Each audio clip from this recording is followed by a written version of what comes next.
Hello, my name is Marcus. I'm the compiler of a collection of therapy quotes entitled 1001 Windmills of the Mind, a collection of advanced self-help quotes taken from what's often called the psychodynamic or the psychoanalytic perspective, which long ago, as I understand it, was referred to.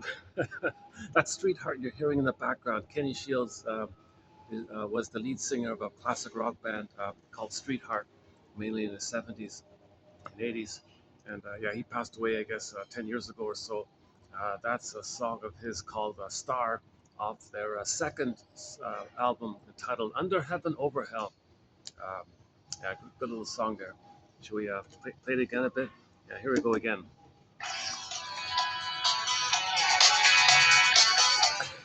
How's the volume?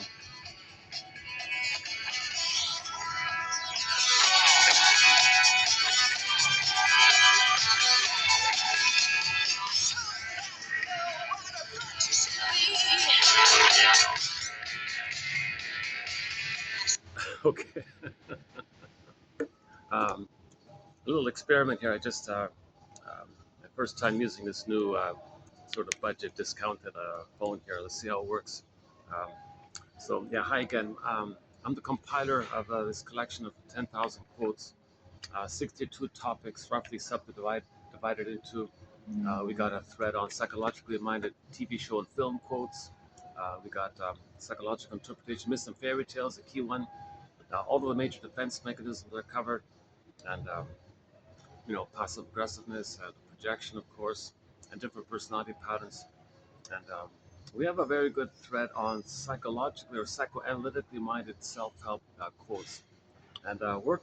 And I'm currently kind of in the middle of doing a preview of an upcoming batch of quotes that we'll be doing on the work of Miss Anne Teachworth from her 1997 self-help book entitled "Why We Pick the Mates We Do." A very good little book like that. Does this tell me the battery? Okay, let's see. I got to get used to this new thing here. Um, okay, yeah, it's funny. My old phone, it was kind of nice and handy like that. Uh, they don't sell these mini ones anymore. I had to buy this big clunker. Uh, it's almost, it's like, it's wider and it's much longer. It doesn't fit in your pocket anymore. This, what a pity. This was such a great little phone. I had this for almost 10 years. Can you believe it? Is that right? Or, a little less than that. Anyways, so the important thing is to get these quotes out. That's really the focus here. I have not been analyzed. I'm not a shrink or a professor. I'm finding very important quotes, I believe. Quotes taken from this perspective. This perspective simply means that our present is influenced by the past. And in the past, we created a stencil, a template, a schemata, a working model, intrapsychic structure, endopsychic structure. If this kind of model we create is based on our experience, our first experience with the world. So the world for the baby is the breast mother, of course, and he understands the world and himself and lays down an imprint, a stencil, a template based on that primal first prototype. And that's problematic. He, he's kind of quote unquote cursed because he won't see things properly in the present because he's always going to see everything through the lens of a traumatic script that he had to um, twist himself into to survive, kind of thing. And he can't just untwist himself and relax in the present, so to speak. Now, in midlife, that we do that. We try to untwist ourselves, so to speak. Well, we got to identify this convoluted script, this traumatic script, attachment trauma, relational trauma, interpersonal trauma, betrayal trauma, okay, where the baby couldn't be himself. He had to freeze up his soul. That's the pin in the collar in the Maiden King story. So one fairy tale called The Maiden King. Oh, this phone is much heavier. I just noticed too. Oh my God, I got used to this. Not only is this phone wider and taller, it's actually pretty much, I would say, almost double the weight. Look at that, eh? But it was a real good price. It was sort of a budget price. Yeah, it was really like a low price.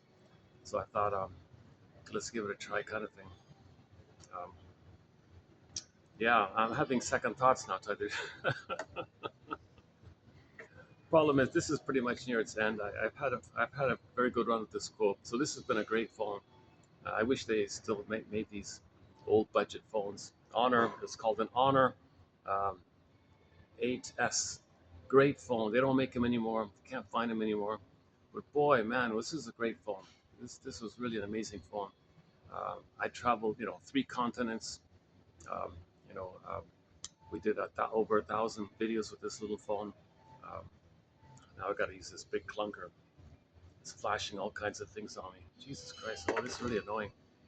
How do I stop this blinking? I got all these blinking things, messages and pop-ups, and oh my God, how do I stop this?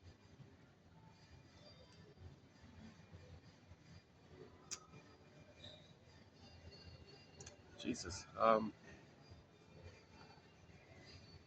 Okay, I'll see if I can fix it later.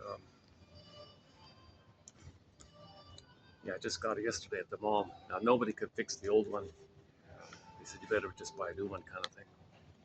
Okay, sorry, enough about my tech issues. Boy, that's been of a late life of Brooke. Oh, I got the song, so at least I can use this. Maybe I can use the old phone just to play some songs. I've been talk. I talked about this song called "Ain't Life a Brooke." Let's see if we can get it up here. I've talked about it a few times. Um, let's see how's the audio on this thing. That's not it. Let's play a bit of this. This is Farron, um, a folk singer called Farron. She's got a song called "Ain't Life a Brooke." Can you hear it?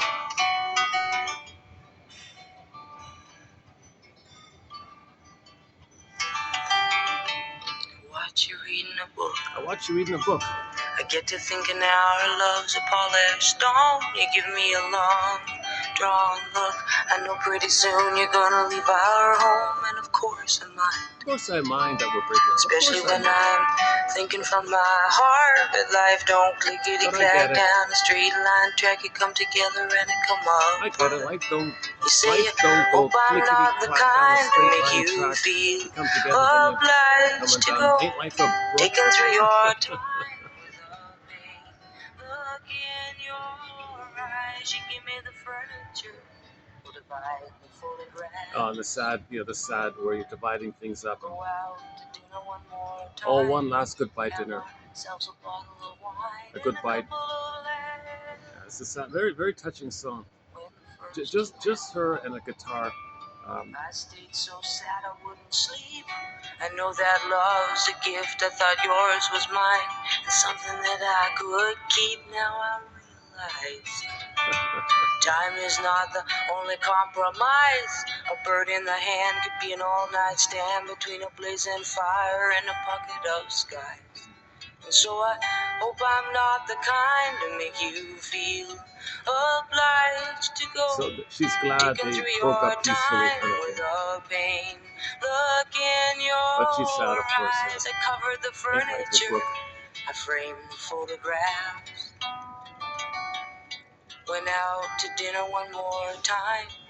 Had myself a bottle of wine and a couple of lamps. Just the other day, I got your letter in the mail. I got your letter in the mail. I'm happy for you. It's been so long. You've been wanting a cabin and a backwoods trail, and I think that's great. Oh, that's great, yeah. You're doing your own thing. One went back to school, one to the cabin in the woods. I'm so relieved we didn't do it. I'm so relieved we didn't do it. Okay. Just when I get to feeling like a polished stone. No, light don't clickety clack. Here we go. Give me a long, drawn look. It's kind of a drag to find yourself alone, and sometimes a mind. Especially when I am waiting on your heart, but life don't clickety clack down a straight line track. It come together and it come apart. 'Cause I know you're not the kind. Okay, yeah. So we got several songs by Farron on her soundtrack, and okay, so yeah, let's sorry for this awkward introduction, this video here. So we're gonna, I wanna,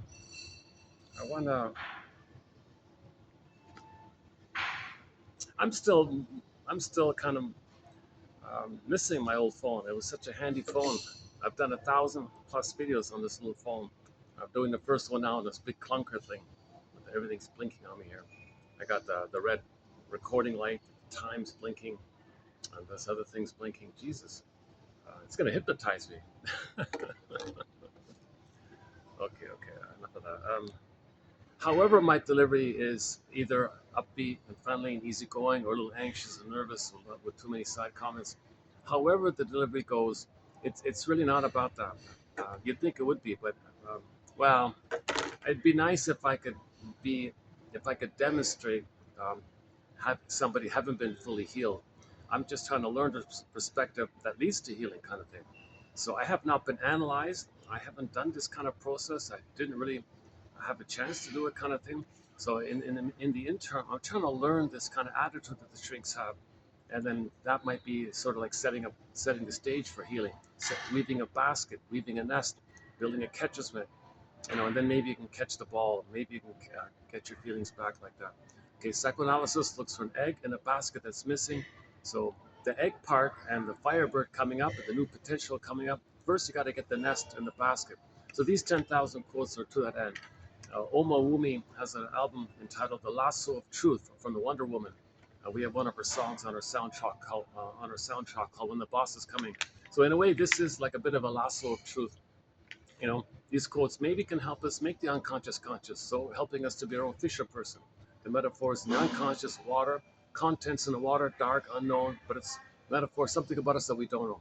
Bring up the fish, well, recognize into consciousness something about yourself that you didn't know. Make the unconscious conscious. Something's repressed, metaphors the fish in the water, make it aware to you and accept it. So you pull up the fish, eat the fish, you integrate, reassimilate, reclaim, re-own what was yours. We had wholeness, we lost it, want to get it back. So it goes in the water, you want to get it back like that. So the metaphor is the duck. We all know that ducks can walk on the land, swim in the water, fly in the air. So we want to embrace that kind of spirit, that we can live in these two kind of worlds like that. And then you see, with defense mechanisms, see, we need that because with defense mechanisms, we put a lot of ourselves in the water, so to speak, repressed. Okay? So shadow, witch's garden, buried, okay, in a dark forest. The metaphor means the knowledge of our trauma we don't remember. We're not conscious of it. It's in the unconscious. The unconscious, jungles, forests, oceans like that. The metaphor means we're not aware of it. It's dark, mysterious, dangerous, maybe. What unknown, vast, unknown, dangerous. That's that we don't remember that kind of stuff. But our knowledge of ourselves, who we'd be had we been loved, that knowledge is lost. Okay, so our sense of beingness, the potential of having our beingness is lost. That's the symbol of Snow White in a coma in a box in the forest. Rapunzel in the tower, okay, far away in the forest. Okay, Miss Core on the Greek myth, she gets pulled down into the underworld. Okay, Iron John, the golden ball, locked in a cage. In the Maiden King story, the maiden, the princess, for her beingness, it morphs into a swan and flies away. Echo in the Greek myth, Echo is in the forest, turns to a statue. So these characters personify a jargon called atheumoalexia, no feelings for our words. Okay, we don't have our beingness. Our feelings come from our beingness. We mean the positive primary feelings from our beingness. We're not talking about the visceral sensations from the limbic system of stress, flight, the stress response, okay, anxiety and shame and physiological kind of things like cortisol, adrenaline, sweating, anxiety. We're not talking about those kind of bodily, visceral kind of things. We're talking about the primary feelings of the bluebird of happiness, the pleasant beingness feeling, the ability to feel sad so you can mourn loss. Those are the primary kind of feelings. Inside Out One, you see the two groupings of feelings. Joy and sadness represent the golden ball for our beingness. But the beingness went away, joy and sadness went away. So we want to get it back. Now, while the beingness was missing and joy and sadness went away, or the golden ball went away, got down the well, you went back to the primitive brain. That's why you saw fear, anger, and disgust character at the console. That's only about survival. That's only about visceral sensations. There's no recognition about mourning or knowing what you like, your interests. It just only has the mentality of that limbic system, that amygdala area about survival like that. So that's the trauma when the feeling self is missing, when our beingness is missing. We kind of that's the baby's in a state of survival with the mother, if that's the case, and he didn't feel safe to get the beingness. The baby had a beingness, traumatized, flies away. You're stuck with that. You go back to the survival area because the baby thinks it's not safe to feel, not safe to trust, not safe to know what you like and your interests. Mother's too shaming. She's too gaslighting. She's too double binding. Oh my God, what does the baby do when the mother's misattuned, malattuned, she's impaired, doesn't have the capacity to love because she doesn't have her beingness herself? The psychic structure needed for the mother to love her baby is what's called differentiation. Her having a sense of beingness, her having a sense of authentic self. Who loves? A person loves, authentic person loves, not the false self. The false self shames and belittles. She needs the authentic self to love, but the mother doesn't have the authentic self. Oh, the coffee's kicking in, eh? Look at that, eh? So by the way, for the price of half a cup of coffee, we can get this collection. Oh my God, this phone weighs a ton. Oh my God. Oh, what a difference. Oh, this is light as a feather compared to this. No, serious. This is I would say this is 3 or 4 times heavier than this. This is nothing compared to this. Oh my God. Maybe that's why it was so cheap. Yeah. I couldn't believe the price. Really, that's the price? Such a low price like that? You're kidding. And it works? Does it work? um, so I don't know what's going on with this. Um, I'm hoping it's not one of those fake things. But let's see if this how this film goes. I'll post it and play it back, see if it works. If it works, it works. I'll just get used to it. Yeah. I gotta find a way to turn off that blinking thing. Jesus, that's annoying.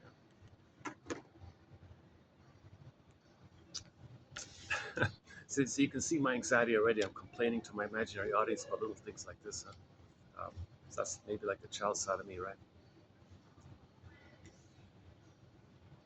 So let's wrap up the Inside Out One film. So the Inside Out One film, you saw the two kind of groupings or sets or categories or bundles or two types of feelings, emotions like that, right? Um, so I mean, the two of them all together we generally call affects, but the affects you can subdivide into quote unquote feelings versus sensations. Although it's confusing because people refer to the sensations of anger, rage, anger, shame, disgust as feelings and emotions. We say shame is an emotion, but technically, a lot of people to find a way to separate the two, to distinguish between what's related to the survival area, what's related to the living and loving, thriving area. Okay, we say feelings are the primary feelings of joy and sadness, what they represent. Because if you have sadness there, you have an identity, you have a beingness. Who mourns? A person mourns. You have to admit that you lost something. You got to have a you there to say, I lost something. That was a loss for me. I really feel a loss. That was a loss. So I feel the loss. There has to be an I there. If you have the I mean the authentic self, not the fake I related to survival stuff where you have like a sham I called the false self, the fake self, the pseudo self. That doesn't mourn. The false self doesn't mourn.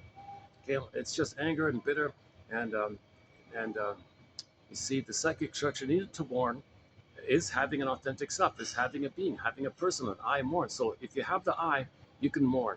All of the joy for which you pray is 100 tears away. I think I have that one. Here, hang on. All of the joy. Another song I've been talking about lately is this one here by Vonda Shepherd. Let's just play the first part of it. All the joy for which you pray. Does it work? Can you hear it? I can't even hear it. What happened? I'm trying to play it off the old phone. Let's see.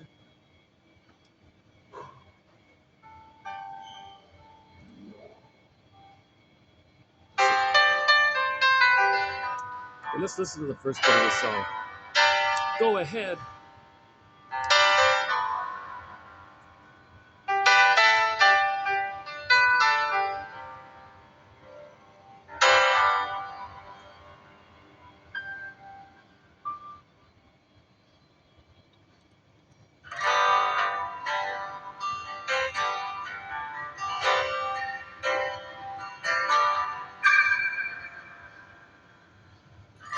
Go ahead and cry now.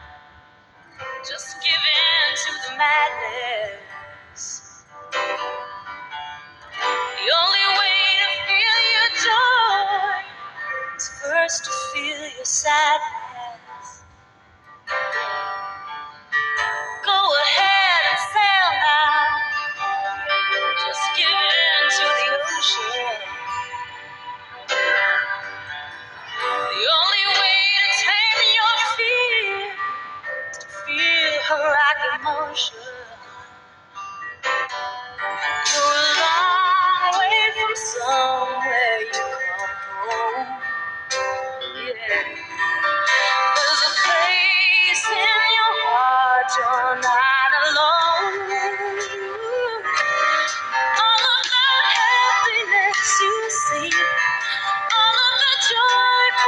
to break. It's closer than you think.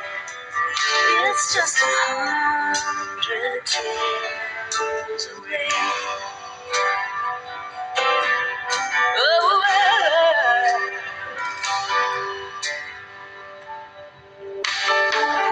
go ahead and listen. Just give in to the voices.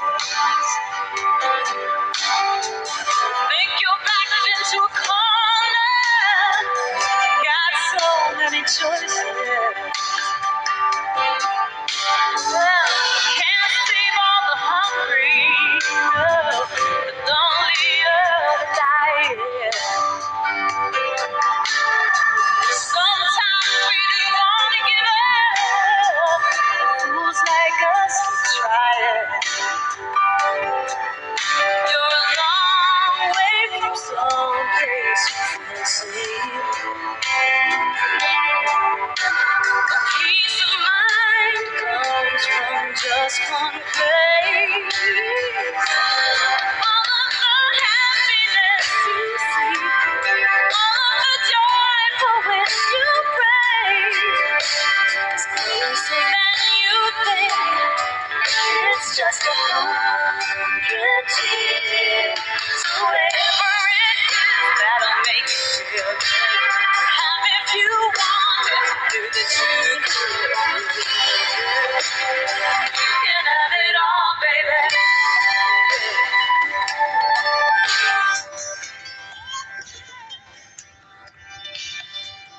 So Vonda Shepard's famous for the famous "Searching My Soul" song there.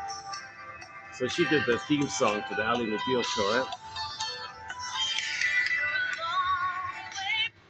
Wait, there we go. Yeah, so many people know the "Searching My Soul" song, the Ally McBeal show, right? Um, the shrinks are obsessed with this topic of anorexia. I was thinking maybe that actress, Miss Clarissa Flockhart, right? I don't know. Is that anorexia nervosa? I don't know. I've never seen it. I've never seen anybody with it. But the shrinks, that's really a pet project for them. So I don't know. They make a big deal about it. Um, so we did a few quotes on it because of it. So mainly the woman. One theory is the woman's protesting the mother. If food is mother and the mother's overwhelming, they don't want mother. They don't want food. So they have some kind of agency. They have some kind of autonomy. They have some kind of assertion. They say, "No, mother, back off, mother." But mother's food. So no food if food is mother. So they feel a little pride like that in rebellion. So anorexia, they said, was a kind of rebellion against the mother, a protest against mother.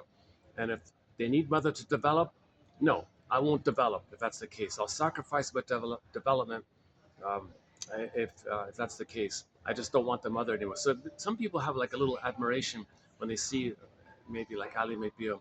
Is she protesting? Is she a fighter like that? She doesn't want the mother, but she, at her expense. And of course, the famous extreme of the extreme versions, they style themselves like that. But they want to, they get addicted to the power feeling that their little God's so important. And see, if you revert to narcissism, you get a little addicted like that. So if you become dependent on narcissism, and your narcissism is dependent on, um, to get there, you gotta say no to the mother and feel important, and regress to the safe time when you're a little blissful time in the uterus, and you feel like the narcissism from that kind of place, or something like that. And there are a few other theories about it. That's sort of a sidebar there.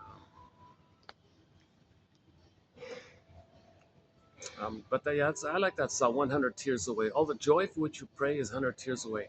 So joy is the animating emotion. Joy. Joy runs the console. Joy is the main natural state of affairs for a person because they have their beingness, when they have their beingness. The serene, inexhaustible fullness of being. The natural feeling when you have your beingness is that pleasant feeling. Now, related to the calm, pleasant feeling, is that the Great Spirit makes everyone unique, okay, with your beingness. If you have your beingness, you're going to kind of be conscious of how you're a little unique. And you might think, oh, that's my purpose. Theron has a song, "What's your purpose?" Our purpose. So if you express your uniqueness, that's considered the blue jay of happiness flying with a Shirley Temple at the bluebird of happiness flying out. You get the pleasant feeling when you express your unique. Other people call it the path of heart. Some people call it meaning, like your meaning and your purpose, like that, to express your gift, your uniqueness. One person said that the odds of anybody being here are 1 in 400 trillion. So the Great Spirit, there's something going on with the Great Spirit. If you're here, you've got a purpose, because the odds of you being here are 1 in 400 trillion. The Great Spirit kind of made it like that. So we're all kind of connected. So there's a kind of a connection like that. And you're meant to contribute your uniqueness, which helps heal the system or something. So, yeah, Farron has a song called Our Purpose here.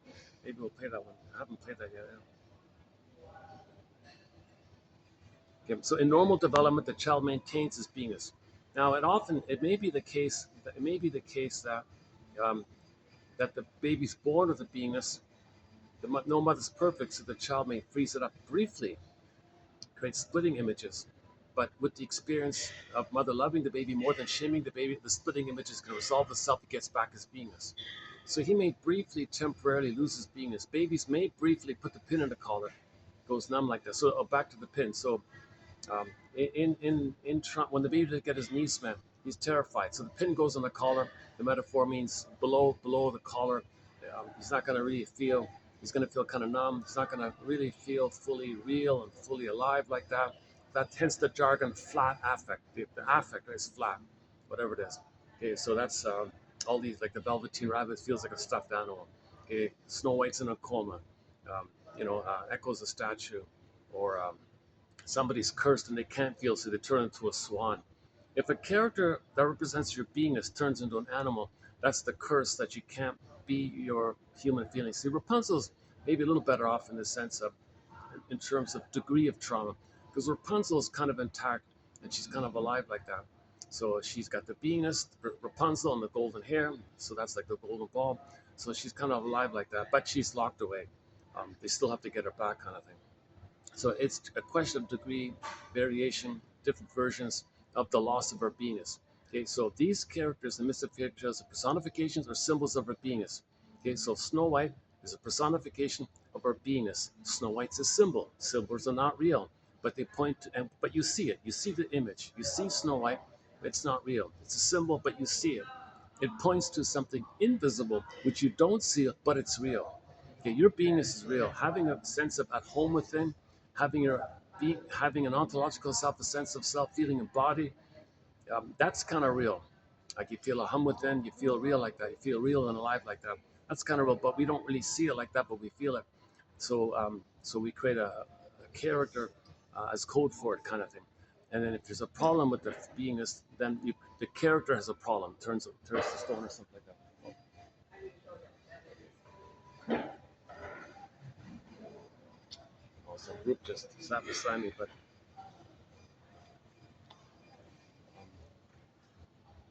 maybe I can try. They added some new. This place is getting so busy. They've added some new seats in the back. Maybe I can.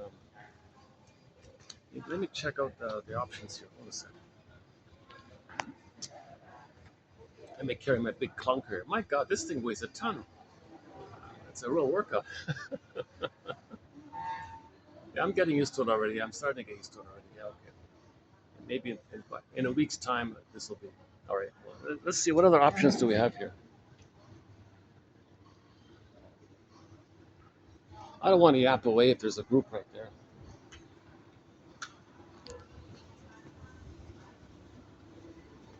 Oh, that's taken.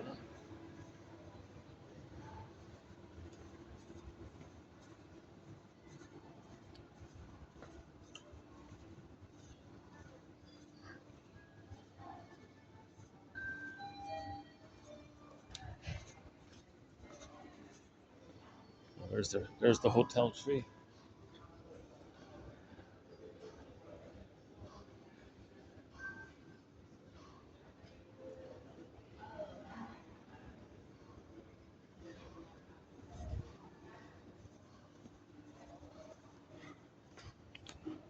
Okay, give me 5 minutes. I'm gonna pack up and maybe see if I can sit outside for a while and come back when I start sweating. Yeah, they're ordering a meal, so yeah, let me change.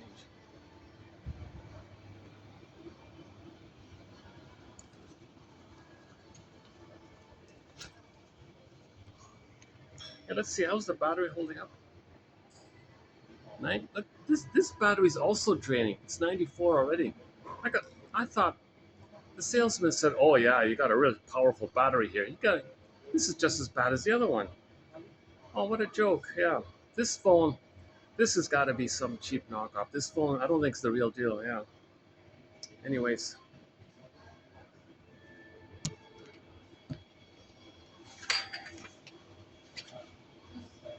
I might have been scammed. I might have bought a fake phone here. It seemed reputable. I don't know.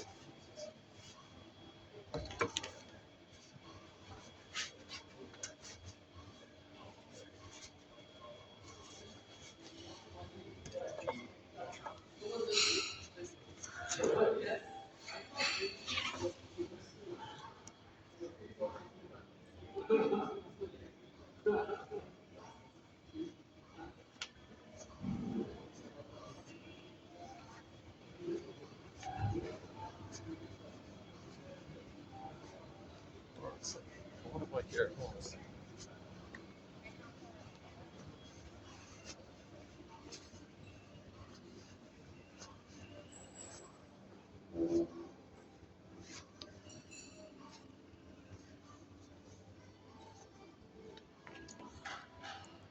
Would this work if I sat here? I'm right in the middle of it all here. Let's go upstairs now.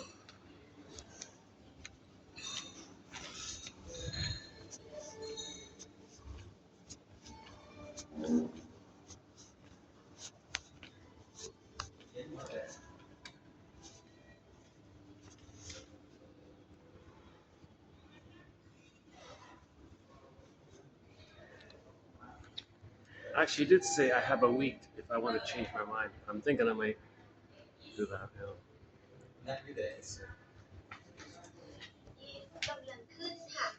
Going up. If this internal battery on this brand new phone cannot give me 4 hours of battery, oh, this is pitiful. Yeah, it's pitiful. So let's see, what's the battery now? 94.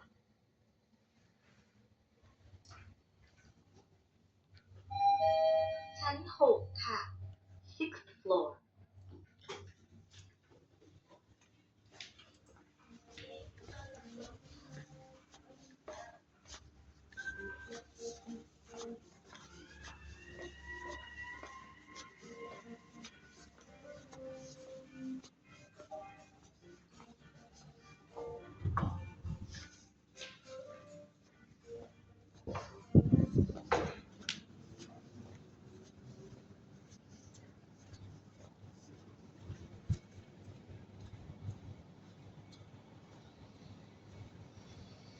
Ooh, is there going to be construction here? Construction again. Son of. Yeah, forget it. There's always construction.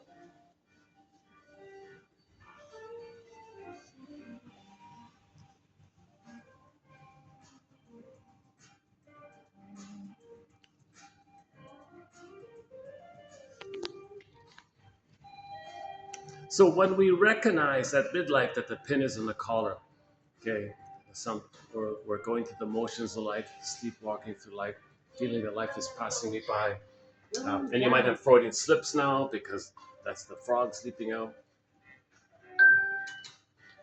Okay, so in the forest there might be frogs. You're saying something rude like that. Well, that's all the repressed pain, trauma you buried.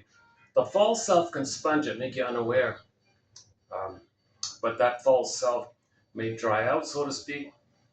So you might say these kind of things. That's a clue that there's trauma. Or there's a delayed onset of PTSD. Now you have a nervous breakdown in midlife.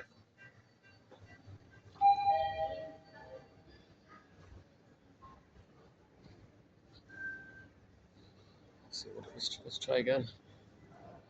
Same thing. Let's cross the way here.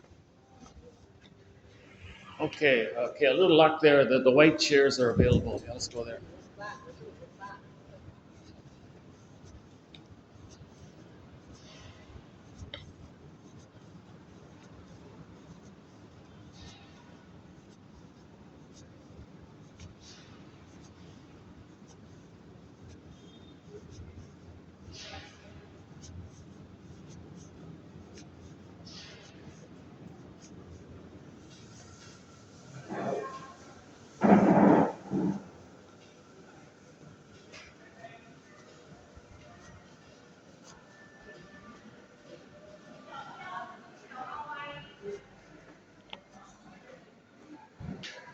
So cool here. All right. So yeah, typically at midlife, somewhere around the age of 40, 35, 40, or whenever, a person might sense something. They feel like something's missing, kind of thing. And well, they don't have pleasure. They're not mourning losses. Why are they so cynical and why are they so greedy and envious? Doesn't make sense. Something's missing. Well, you're not living in the present. You don't have your beingness. That's what's missing. And so then you begin the midlife journey, the midlife audit, the midlife examination period, okay, called the hero's journey, the second journey midlife, where you begin the process. What's going on here? Okay, so you gotta do a few things in this midlife audit. Number one, resolve oppositional thinking. Yeah. So the baby, remember the baby splits the concept of the mother, makes two mothers, goddess and demon, no human, because he can't feel safe with the mother. So she's too frightening. That's the witch. And compensate, make a goddess. That's splitting. But splitting precludes identity and differentiation. Splitting precludes mourning and joy and the capacity of the real self. You can't have a beingness if you have no human mother to relate to. If you're dealing with goddess and demon in imagery, okay, and that's the etiology of either or thinking, oppositional thinking, adversarial thinking, jungle slogan thinking, all the survival stuff thinking kind of comes from this splitting mechanism. So back to Street Hearts, their second album. So we played the song Star earlier at the beginning. And off their second album called Under Heaven Over Hell. The baby cannot do Under Heaven Over Hell. The baby cannot do shades of anything. It's either paradise or hell. It's either or for the baby. Baby's nursing, needs are met, heaven, paradise, great. Mother's not around, mother's misattuned, he freaks out, thinks he's a goner. And he's in hell, like he feels shame, hell, guilt, pain, persecutory anxiety, it's either or for the baby. Now, in normal development, this gets resolved, but in abnormal development, where the mother's consistently gaslighting, misattuned, because she doesn't have her beingness herself, she's impaired. She doesn't have the psychic structure to love, and she sees her present as still her past, where in the present she regards it as a new addition to the past, hoping to get a better outcome for the past, and because the mother's traumatized, she's going to repeat what had happened to her, hoping for a better past. Okay, so she will use the baby as a proxy of her. Okay, while she made in the meantime, she had made the Faustian pact, the Faustian deal, the Faustian bargain, where she became the shaming mother. Okay, so in the replay, in the timeless replay, in that brain, there's no time, timeless. She's going to use the baby as a stand-in for her back then. Okay, she identified with the aggressor, so she's going to replay what happened to her. So what originally happened to her was that she, as a baby, cried for love. Her mother said no. She became her, Faustian deal. So she gets her power, but she's got to sell her soul. She's got to shame herself the way the mother shamed her to have a mother, attachment theory. So to deal with the pain of this, she's got to find someone else to shame and hate, to make her unaware that she's shaming and hating herself because she made the Faustian deal. She sell her soul, but she's got mother's power. She feels some kind of fiery victory that she'll be the aggressor. She'll feel some kind of pride like that she'll be the active one. And she figures it's better to shame herself than just sit there being shamed by the mother. She'll be the shamer. Then the trick is she'll find others to play her and then she shames them to make it unaware that she's shaming herself, that she has a mother. This is a very perverse, disturbed, sick thing that, but babies are desperate. They're too desperate. If the mother's shaming the baby, hurting the baby again and again and again, mistletoe and malatoe and gaslighting, double binding, using the baby, wanting the baby to save the mother, okay, shaming the baby because she had been shamed, because she's trying to remember that she had been shamed, so she's shaming her baby in an effort to remember that she had been shamed. And then she flies her abusive mother onto the baby, hates the baby, thinking the baby's her mother back then because she's got unresolved issues with her mother, so she flies the mother to the baby and hates the baby and fights with the baby, wants to control the baby, thinking the baby's the mother. Because the mother only sees the past. Yes, there's a famous ego split. Yes, she can materially recognize the baby's her baby, but she's going to relate to the baby as if it's the mother who hurt her back then. So she'll shame her baby when the baby plays her.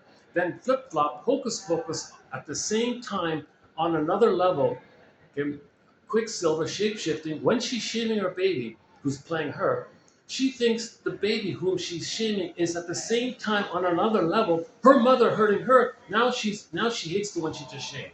So she shames the baby and hates the baby.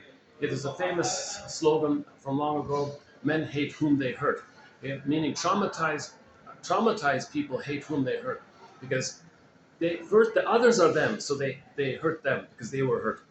Then they see the one, the mother who hurt them. They see the one they just hurt as the mother who hurt them, so they hate their mother like that. So they see everybody as them. Okay, they feel no good, mother's dangerous, so everyone else is no good and they're dangerous, and they're just in this mess like this. So, okay, or the mother expects the baby to take care of her. How can a helpless baby mother a traumatized giant? Doesn't make sense. But she has the hope for fulfillment of old unfulfilled needs. She wants the baby to see her, comfort her, take care of her. Am I getting it? Sometimes I go on an angle like that. I know this is strange. I know this is strange. I'm constantly trying to improve my delivery. I got a long way to go, even though I've been at it for 4 years, kind of thing. 4 years, 3 continents, 10,000 quotes, 1,000 plus videos. So identification with the aggressor is a key concept. So traditionally it's called the Faustian deal and all that, but the jargon is identification with the aggressor by Sandra Frenzy. Okay, so what is this? So this baby is being not being seen. His needs are not being met. So imagine the baby. He feels like the mother's rejecting him, shaming him, exploits him, doesn't care. Okay? He feels, since his needs, not only are his needs not being met, but the mother's attacking him, kind of thing. So he projects his feeling of rage onto her and says she's enraged, although she might be just a little confused. So in his mind, the mother's enraged. Now the baby's in a kind of taking in so-called oral phase, so she thinks this enraged mother wants to oral him or gobble him up. So the baby feels like a hungry, angry wolf. The mother's a bigger, hungry, angry wolf. And that this image can take a variety of forms. The boar queen, the cyclops, so the Witch-Onimi, the sea monster, alien, guy with the horns, and so on and so forth. If that's just the picture the baby makes that holds or contains his projected feelings and needs. A feeling of rage and the need to take in. Create a picture, and that's what he thinks that's the link to the mother, that's the mother, the link to the mother, that's the closest thing he has to the mother is that image and how he felt with her. So if he thinks the mother's a monster that wants to gobble him up, he can't survive like this. So he splits it off, denies it, puts it in a separate bin, so to speak, and then hallucinates some goddess to compensate. It's a lie, it's all made up, but like the guy in the desert trying to survive, he hallucinates an oasis, that's what the brain does, trying to survive, so he hallucinates a goddess. And in correspondence to how much pain he feels. So this beautiful, divine, supreme, heavenly, perfect, blissful one, and then he thinks he's safe like that. Now, babies may begin with the splitting mechanism, and as mentioned earlier, it normally gets resolved, but if the mother continues to shame the baby, he holds on to it. He can't develop. He can't be himself. He can't separate from the mother because he's got to have a mother to separate from. If there's no mother, he can't separate. If he becomes the mother, he can't separate from her. If he is her and shaming himself to boot, he can't be himself if he's shaming himself. He can't be himself like that. So this leads to This is all related to the baby's issue of survival with the mother. So it's a jungle slogans like that. So later on, when you hear jungle slogans, it's code for this trauma. Melanie Klein's jargon is the paranoid schizoid mode of experiencing, the paranoid schizoid mode of operating, the paranoid schizoid phenomenon. Okay, so Melanie Klein's kind of very famous for this, articulating this kind of thing. Okay, the splitting and the unreality of it all, like the paranoid part. Mother's not a monster, the paranoid part. Splitting, that's schizoid. It's too unreal like that. Schizophrenic almost. So, but the baby's just, he, that's the power of the baby. He's finding a way to manage, to survive like this. So that's why they call it defense mechanism. He's in defensive mode. He's protecting himself from not only the mother, but from himself in a way. He's protecting himself from his amygdala, which would flood him with cortisol. Baby can't handle all this cortisol and adrenaline. He can't handle it, so he's got to trick himself somehow. So now, if this is sort of set in, he doesn't resume development. He doesn't feel safe with the mother to differentiate from her. So he's now stuck. He's going to develop one of the stinger personality patterns, the bully pattern, Iago pattern, the various narcissistic patterns, lower functioning BPD pattern, and all the other stinger personality patterns in there. The commonality of all the stinger personalities is A, is trauma before 18 months. Okay, B, the infantile megalomania hasn't been resolved. It's still there. Okay, C, since there's no feelings and beingness, there's no beingness, and you didn't get enough love to be there, the main emotions are going to be hate, greed, envy, spite, vindictiveness, schadenfreude, grievance collecting. Bergler calls it injustice collecting.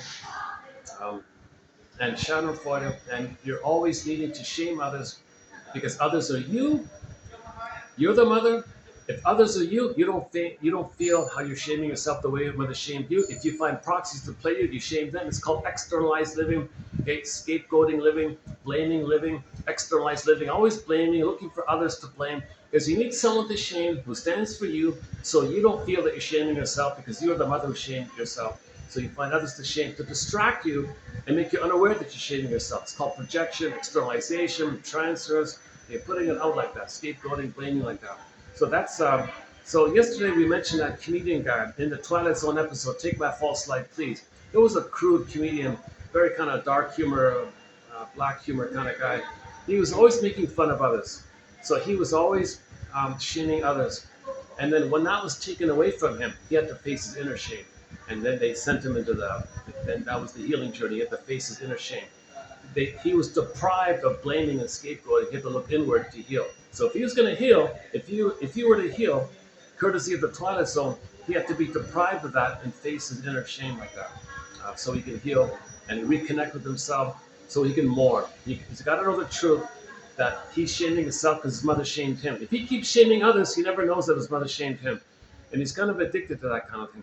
So again, with the stinger personality patterns, hate, greed, envy, grenvy, so on, and they're addicted. The little white flower, narcissist, narcao.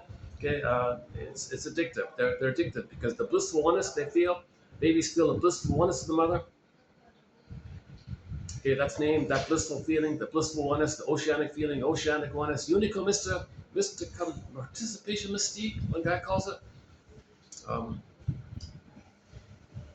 Okay, this blissful feeling, it's considered an amazing feeling. One guy calls it oceanic ecstasy, blissful ecstasy, oneness ecstasy, so I forgot.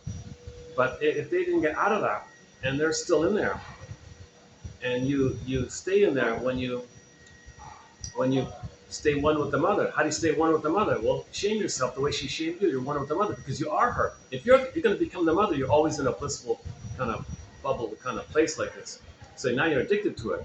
Now the personality can give the person this kind of attitude of arrogance and superiority. Who cares? And I'm above you. They'll have all these kind of arrogant superiority complex because they treat others as things that they own that should supply them, and they want to be fed by others but treat them like things because for the baby the breast is the thing the baby owns. They're still at that place that the world and everything's symbolic breast and they own it like that.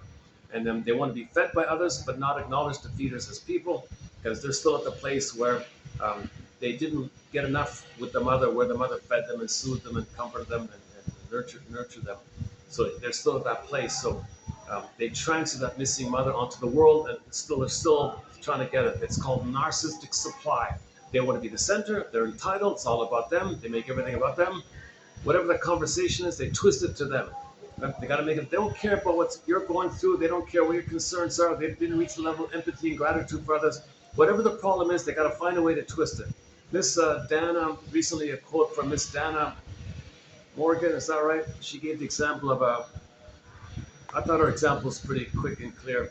She gave the example of a woman who was a woman was pregnant and she was going to have her first child and all that. The child didn't make it. It was a stillbirth and all this. She was really upset, really sad. And in a moment of weakness, she forgot that her mother was narcissistic. So she called the mother to report what happened like that. And what did the mother say? Oh, now I don't have a grandmother. Now I don't have a grandchild. So that mother twisted the situation and made it about her. It was all about her. She was the center. She didn't care about her daughter feeling sad about losing the baby, kind of thing. Okay? The grandmother just thought about what does it mean to her. It's all about her. Everything's about her. She wants supply.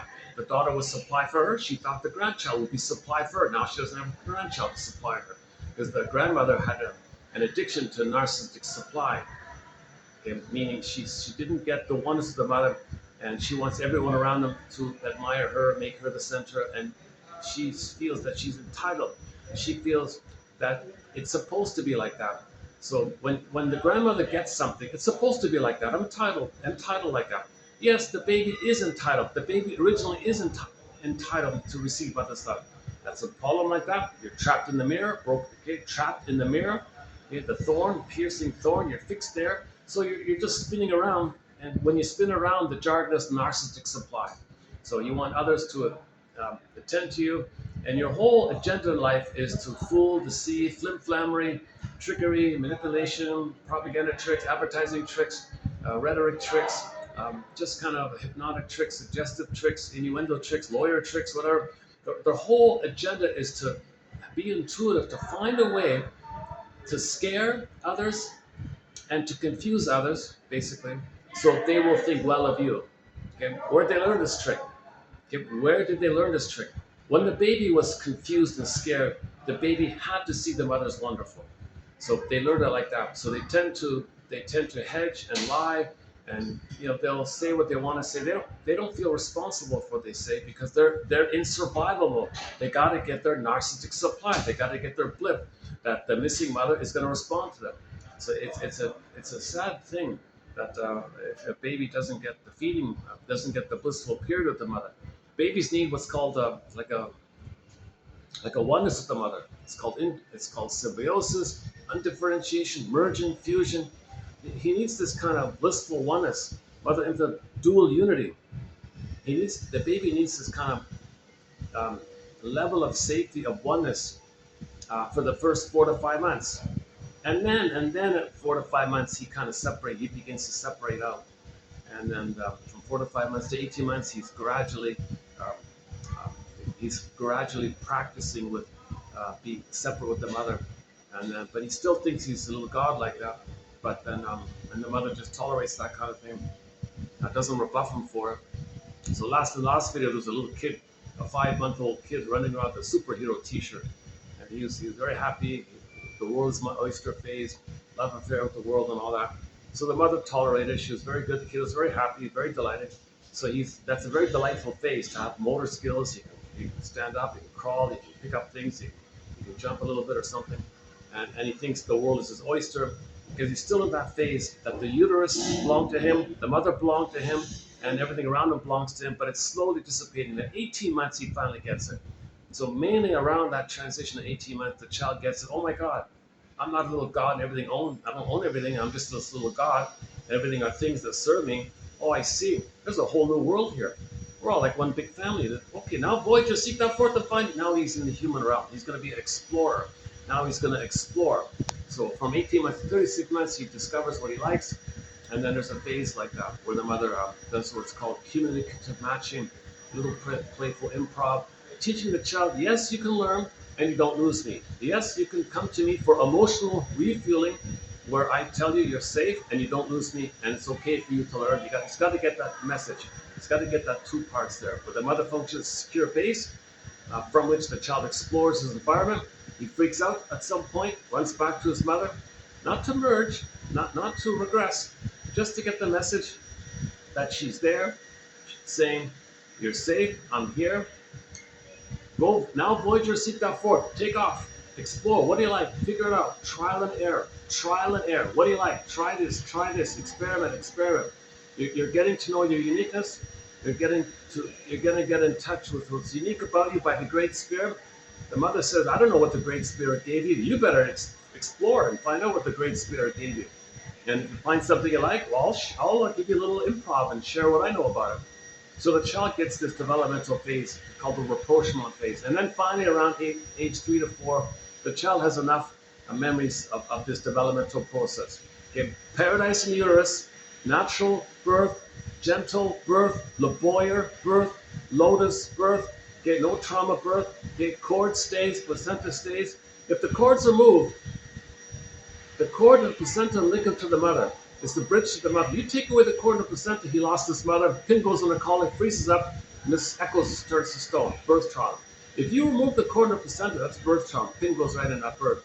And then he can't relate to the mother. If you can't relate, that's going to be relational trauma on top, layered on top of the underlying birth trauma. So now you got the two traumas like that. So you got to. There's a huge thing about the baby needing the transition from the water world to the land world. So you got to skin to skin, natural feeding, loving gaze, core placenta stays, and there's a whole topic about it. Klaus, you talk about Klaus and Kennel and LeBoyer and all those guys. A very important topic.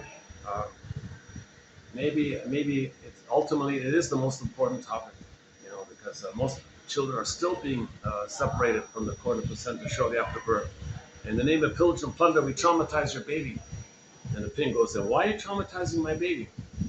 Well, because I don't know. It happened to me. I don't know what happened to me, so I got to do it to your kid.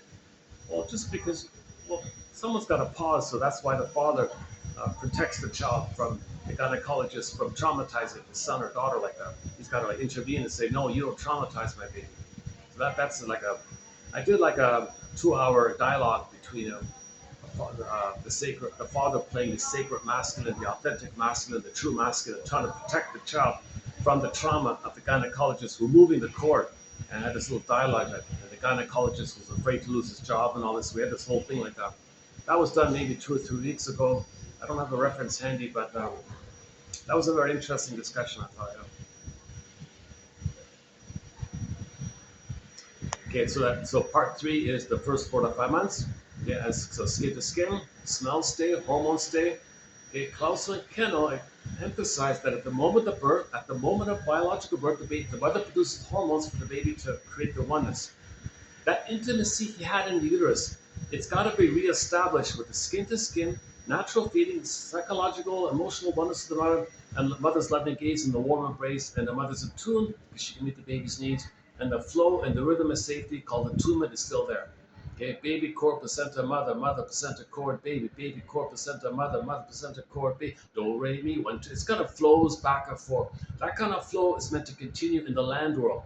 Baby suckling, mother, mother responds, gets it, responds, sees, baby recognizes, felt, message received, thank you, mother, signal to mother, mother understands. There's a flow like that. Baby, nerve lines to the mother, mother receives nerve lines to the child, experience taken in, and there's a flow back and forth. So this rhythm of safety called attunement, it's got to take place, or the entrainment, whatever you want to call it, it takes place for the first 4 to 5 months.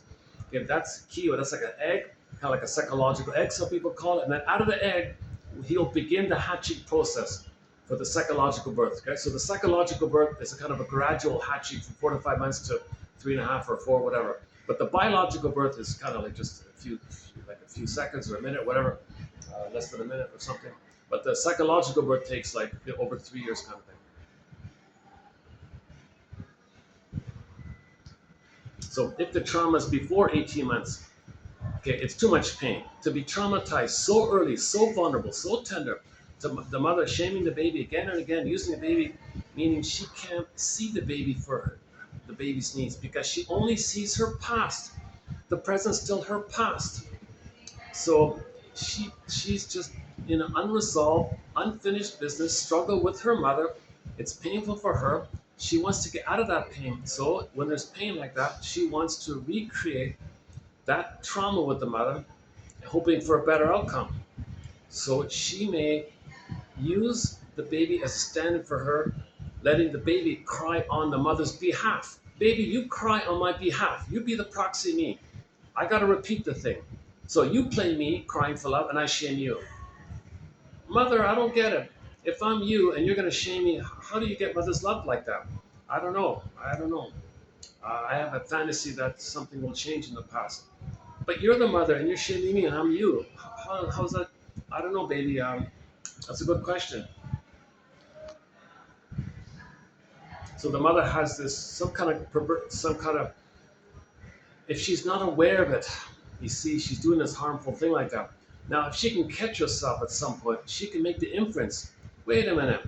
Am I about to shame my baby? Is that a message for me to know, from me to myself, from my unconscious to my conscious, from me to, a message from me, from like from Hermes or something, like a message to me, letting me know that my mother shamed me and I became her, and I'm gonna do to my child what my mother did to me, for me to know what my mother did to me?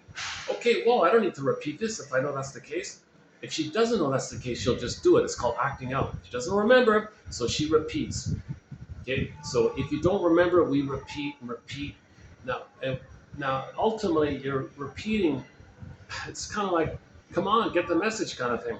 And when you get the message, okay, you stop repeating. That's the most famous essay by Mr. Freud. Memory, repeating, working through. We don't remember the trauma, so we repeat and repeat. And if we can finally remember, we stop repeating. One guy calls repetition compulsion experimental recollection. You're experimenting with remembering. You're trying to remember. Some people say it's both an attempt to remember and a defense against memory. I don't remember, just repeat. So it's both. When you repeat, you don't remember, it's too painful to remember. So to not feel the pain of remembering, you just repeat. At the same time, when you repeat, you really are trying to remember. So it's sort of a both and like that.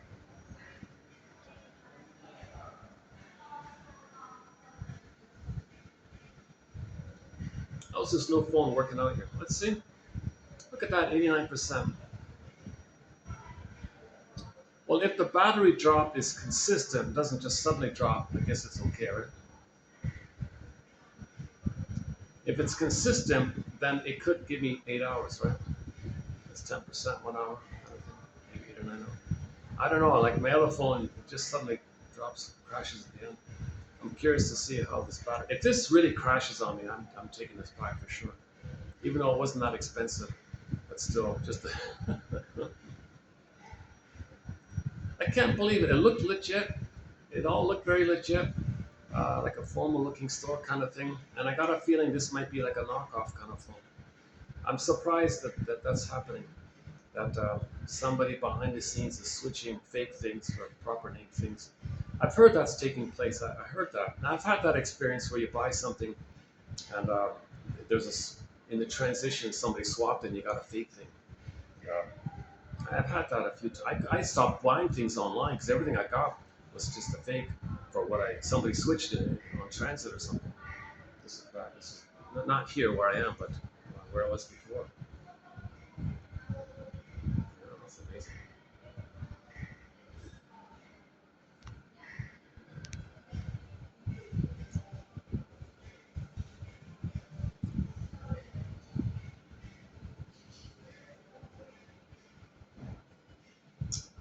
Um,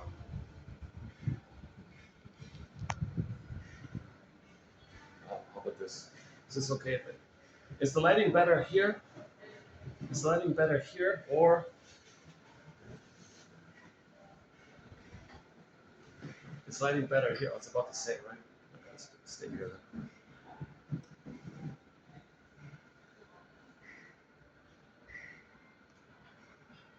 Right. If any luxurious cars pass by, I'll show you the car. Mostly vans, kind of thing. Um, but if any sports cars pass by, I'll show you. There was once a very like a mini Porsche. It wasn't a Porsche, but it was like a mini curvy one, like a '60s curvy kind of car. Looked really cool. Yeah, it was like a,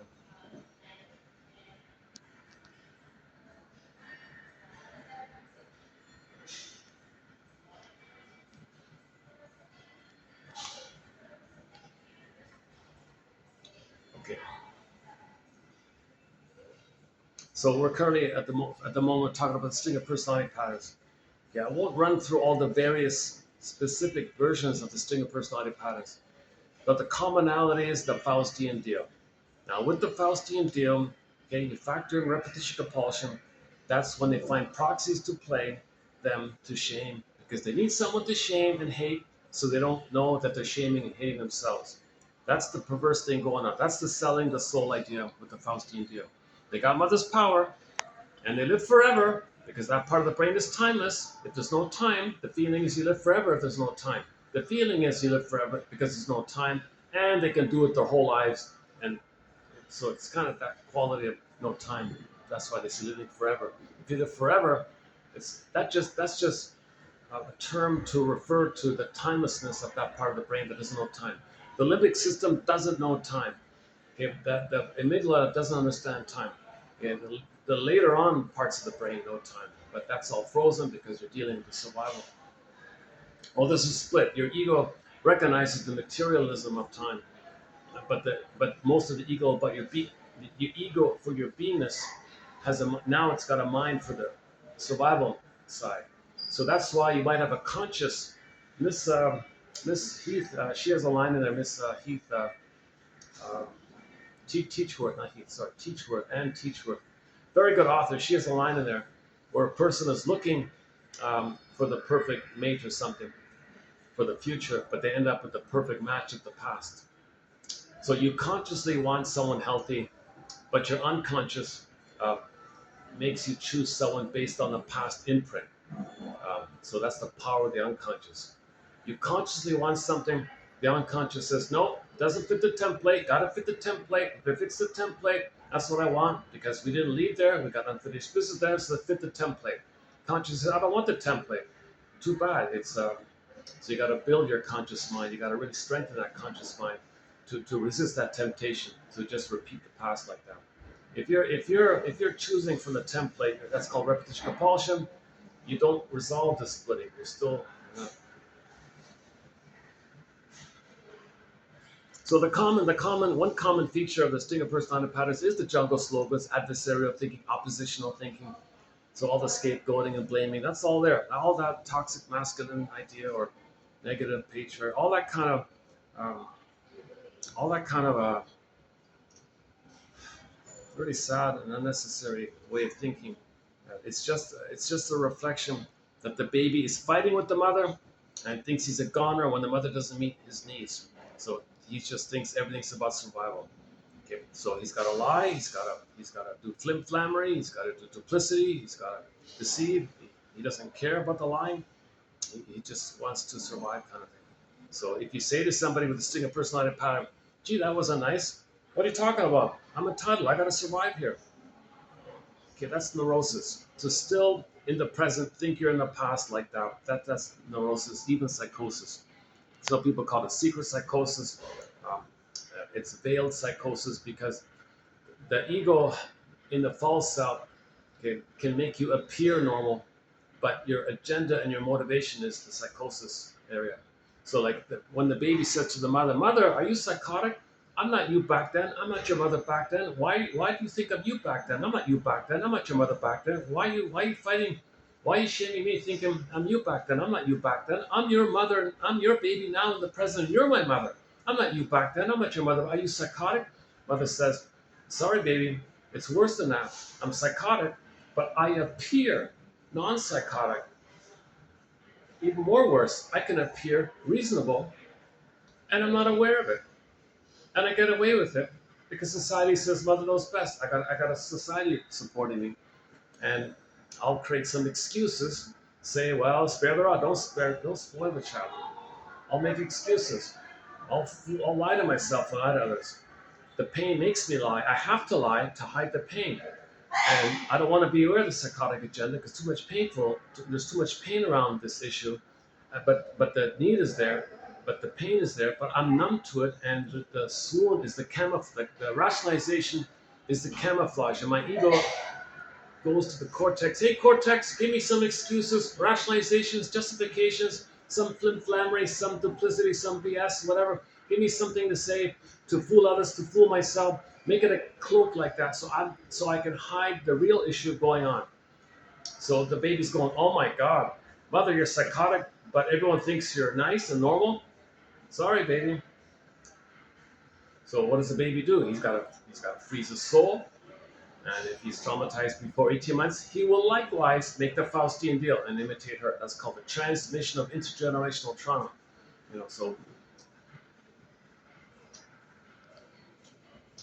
So somebody's got to remember so we can stop repeating. So somebody's got to make the inference. Somebody's got to say, wait a minute, hold the phone here, stop the presses.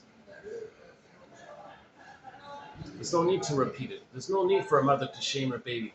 Really, shaming her baby means she's going to be healed from her past back in her nursery time? Doesn't make sense. That's psychotic stuff, right?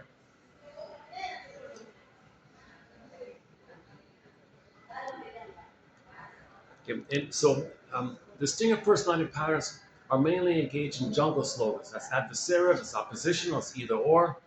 So they have slogans like my greed or your greed.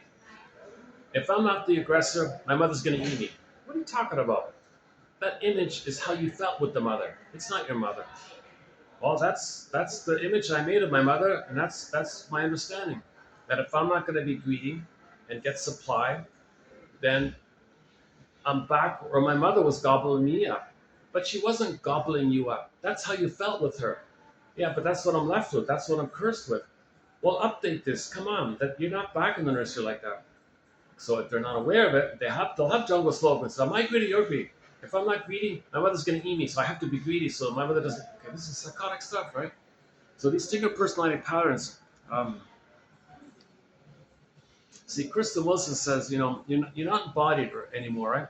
All this pain and survival is you didn't get your needs to be embodied. You don't have your beingness. You don't have your home within.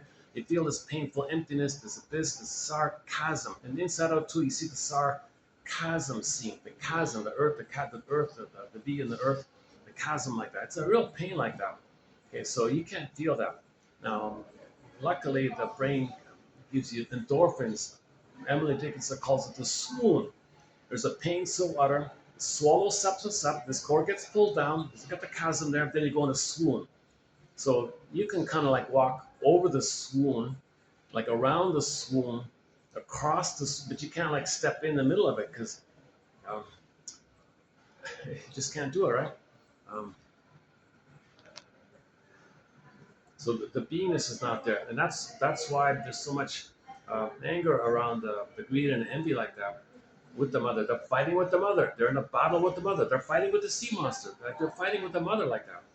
The mother's not a sea monster. The mother's not an alien. But it's the thing about, and later on when they say aliens, that's projection. See, if you create an image of an alien and say there are aliens, that's projection of your inner image that you made in relation to your mother.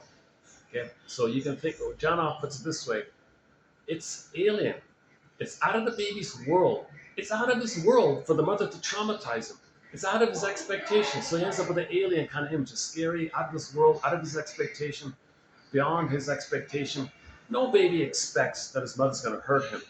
When the mother hurts him, he ends up with some strange alien image.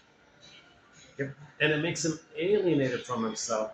And it's a scary thing like that. So later on, when you see people writing novels and stories and TV shows about aliens this and aliens that, that's code for the mother traumatized him.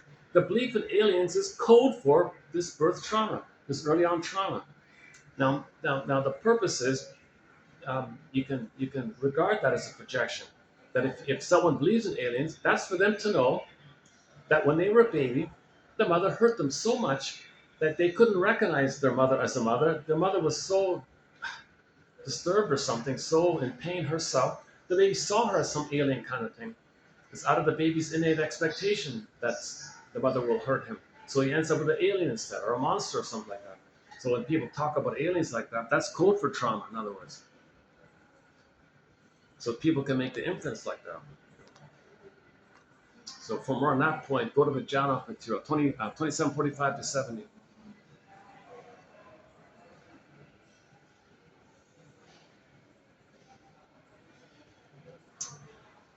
Yeah, I bounced around trying to fix my phone. No one can fix it. No one can.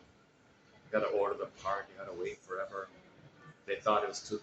No one wanted to. They didn't even want to do it. They got a whole long backlog of work to do. It'll take months, kind of thing. Oh Jesus! Just buy a new phone. They kept. So I looked around. And I saw this budget one, this fake one. So let's see if it holds up. Uh, I still don't know if this is real or if it's a fake one, imitation. 88%. Oh, it's like, let's let these smokers beside me pass by. Got a whole bunch of smokers just sort of distracted. So maybe I can change my angle here a bit. Let's try this. Janov says when somebody reaches for the cigarette, do they know that they're in pain looking to tranquilize it? Ullman and Paul updated. They say no. It's more than that. The cigarette is a magic wand. It's a magic thing. It's going to be seen as something that's going to fill in for the missing breast. The nipple, breast, cigarette. Okay? But it's just a stand-in. If it's a stand-in, then originally when the baby's with the breast, he feels a blissful feeling. King, little God, infantile megalomania, the megalomaniacal self, a powerful little, blissful, powerful little thing, right?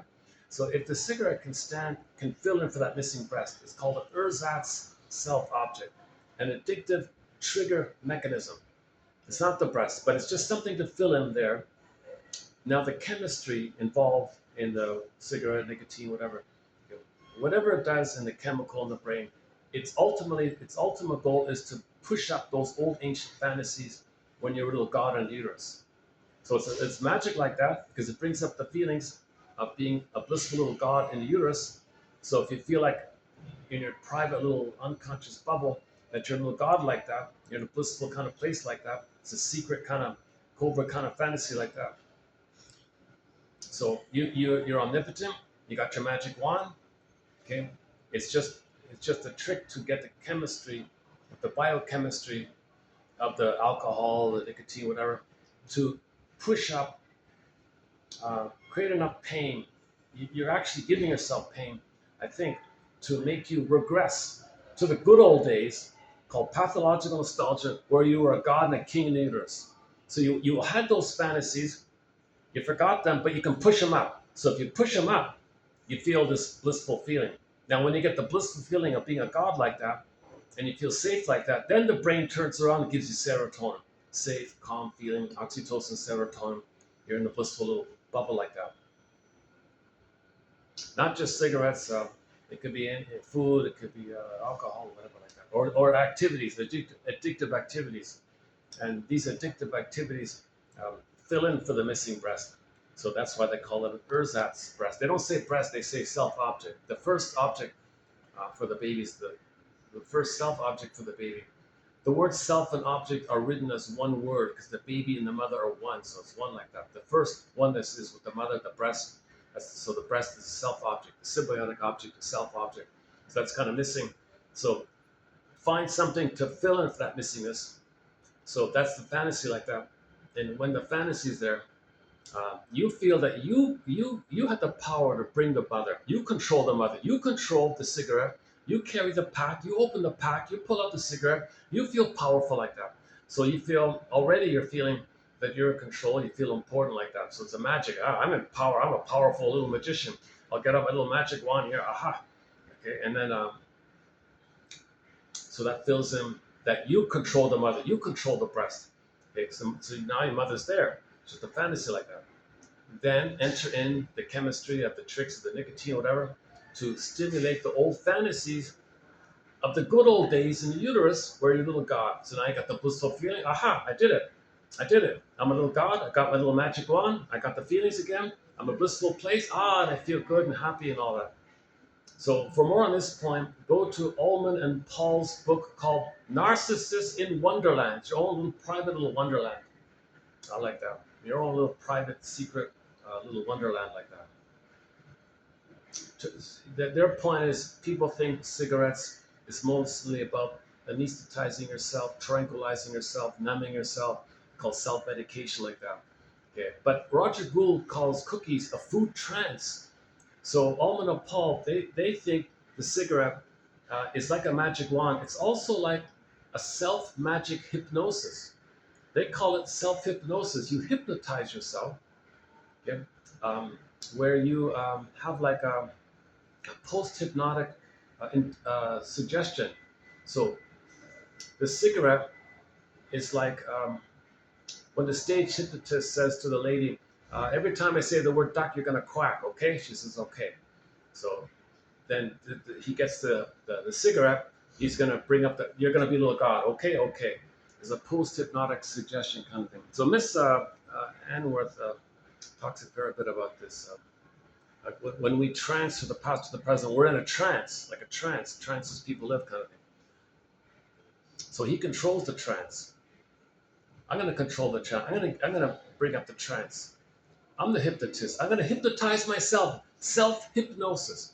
He says, I'm going to hypnotize myself. I'm going to bring up the induction, but that's his belief.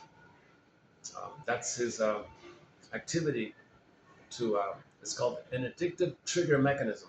So he wants to addictively trigger the mechanism where he can bring up the old fantasies. It's all about fantasies. What's fantasies got to do with it? Got to do with it. Sings the Tina Turner song, right? What's fantasies got to do with it? So that's Alman of Paul's main theory. Okay, they're followers of Mr. Kohut, the self-object idea.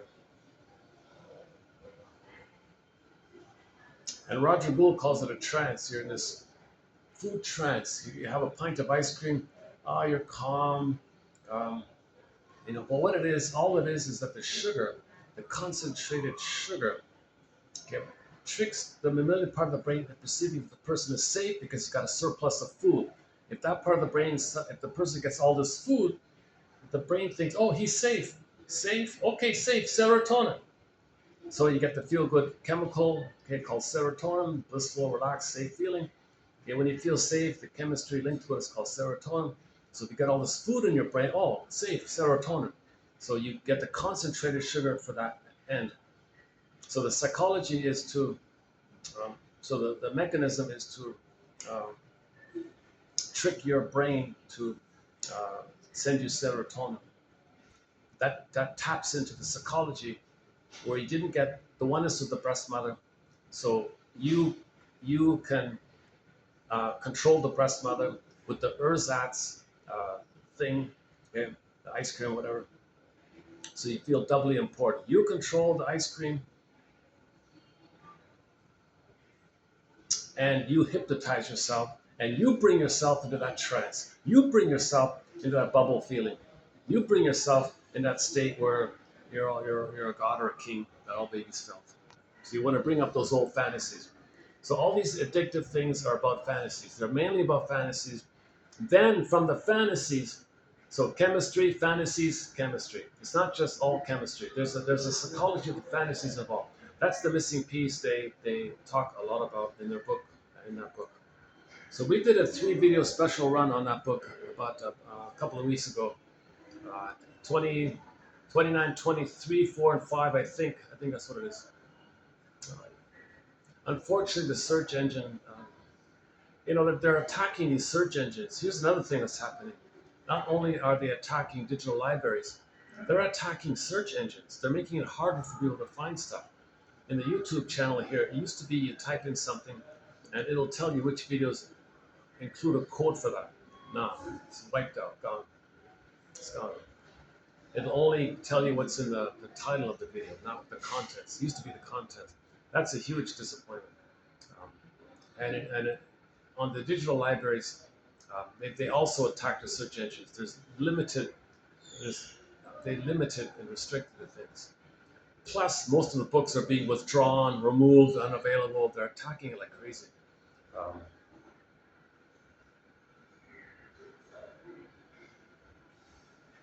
They don't want to see that. Okay, now that kind of links to another major topic, which let's just pause there for a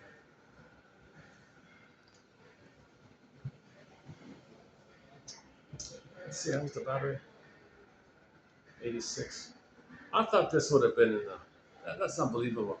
The phone says it's got like 30 hours or 70 hours or 30 hours. Look at that, it's nonsense. I'll be surprised if I can get 4 hours out of this.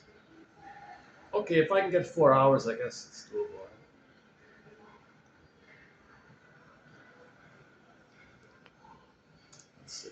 It's only 1.5, right?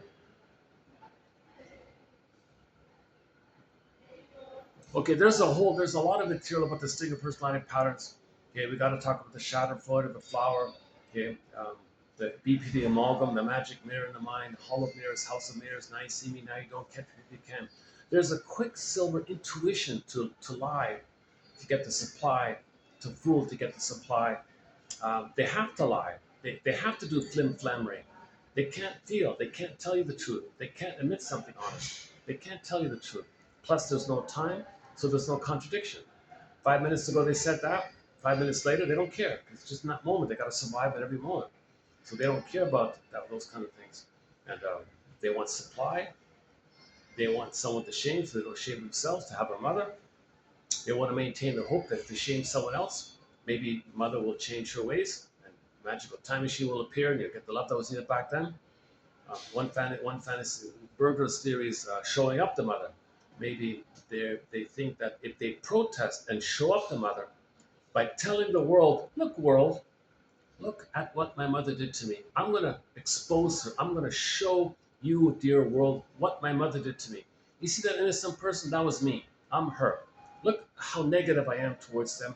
That's how negative my mother was towards me. Where did I learn this from? World, come on. Who's he talking to? Some imaginary thing in the sky? So, or his mother. No time machine's going to appear, go back on the path. Oh, sorry, baby, I saw what you did. I got the message. I'll change my ways. I'm sorry I did that to you. I saw how hurtful you were to others. I didn't mean to be so hurtful towards you. You were really letting me know how bad I was towards you. Oh, let me have a redo here. It's not going to happen. No time machines. So that's called the negative magic gesture. So you feel important, right? A little god, magic gesture, a little god. If I do this magic wand, it'll change. It doesn't work. So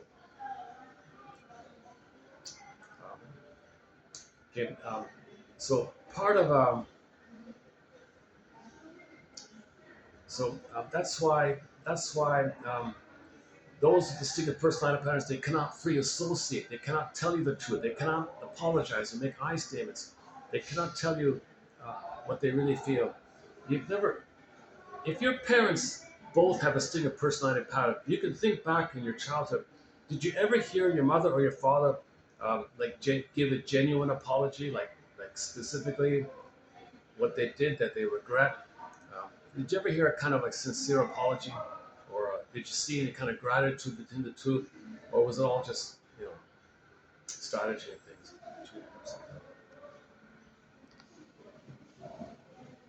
And if the parents were stingers, they will scapegoat the child. That's another common feature with the stinger personality patterns. If they get married, one of the children will be scapegoated. So they'll need to hate one of their children so they don't hate themselves. And that's what keeps them together. If two singers get married, one of the children will be scapegoated. One might be given a lot of money to be a star, so the first child might be seen, supported to be successful, because if he's seen by others, that can be a proxy for them to be seen. So they might use one child as an extension of them to get supply like that. Doesn't matter, it doesn't work. Second child comes on the scene, all the tension and pain that's built up, all the steam that's cooked up, they blow it up, they take it on the second kid. So the second child is often scapegoated. So in one version, the first child's so-called hero is going to redeem the parents by giving them enough supply. That doesn't work. Second kid is scapegoated because they got to blow off steam.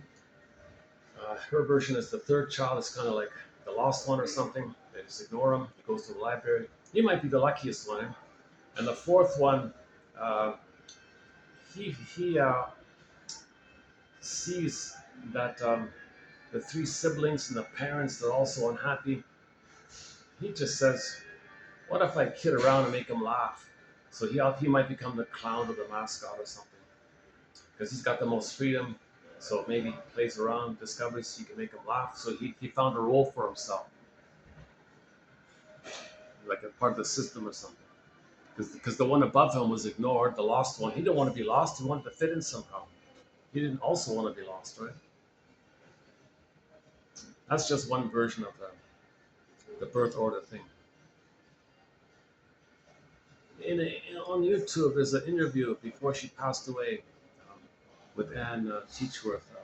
She said in her book, in her final book, which is unavailable, no copies, nothing. I don't know where it is. She said she talked about birth order in there. I would have loved to have read that. But she did say in an interview about birth order that in her lifetime as a counselor and all this, she noticed a pattern that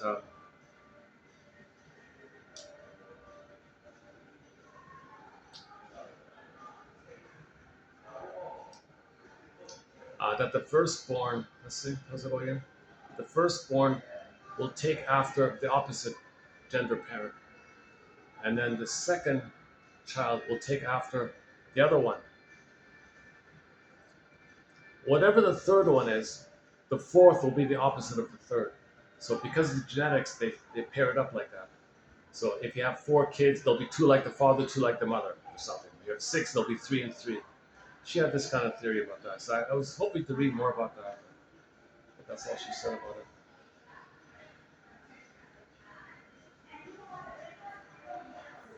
But then you got the issue of one child might have the personality of one, but look like the other. It's like okay, let's avoid the birth order topic. Maybe in the future.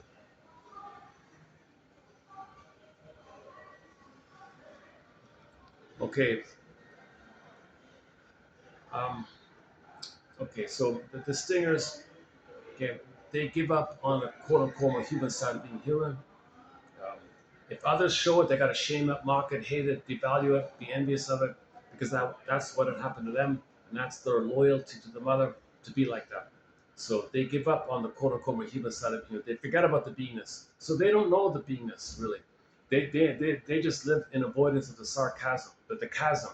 So they're in survival mode. They don't want to step into the chasm. Oh, they'll fall down in the chasms in survival. Stand back in the survival area. So they can't have their beingness like that. Unless you're conscious and you do the mourning process. It's all about mourning. The way to heal is to do the mourning. So back to the song by Von de Shepherd. Oh, the joy for which you pray is 100 tears away. Should we play that? Oh, I never next time. Oh, we played it already, yeah. That's the first time I was able to play any songs in several months. I got the theme song on the old phone, so we'll wrap up with our theme song at the end.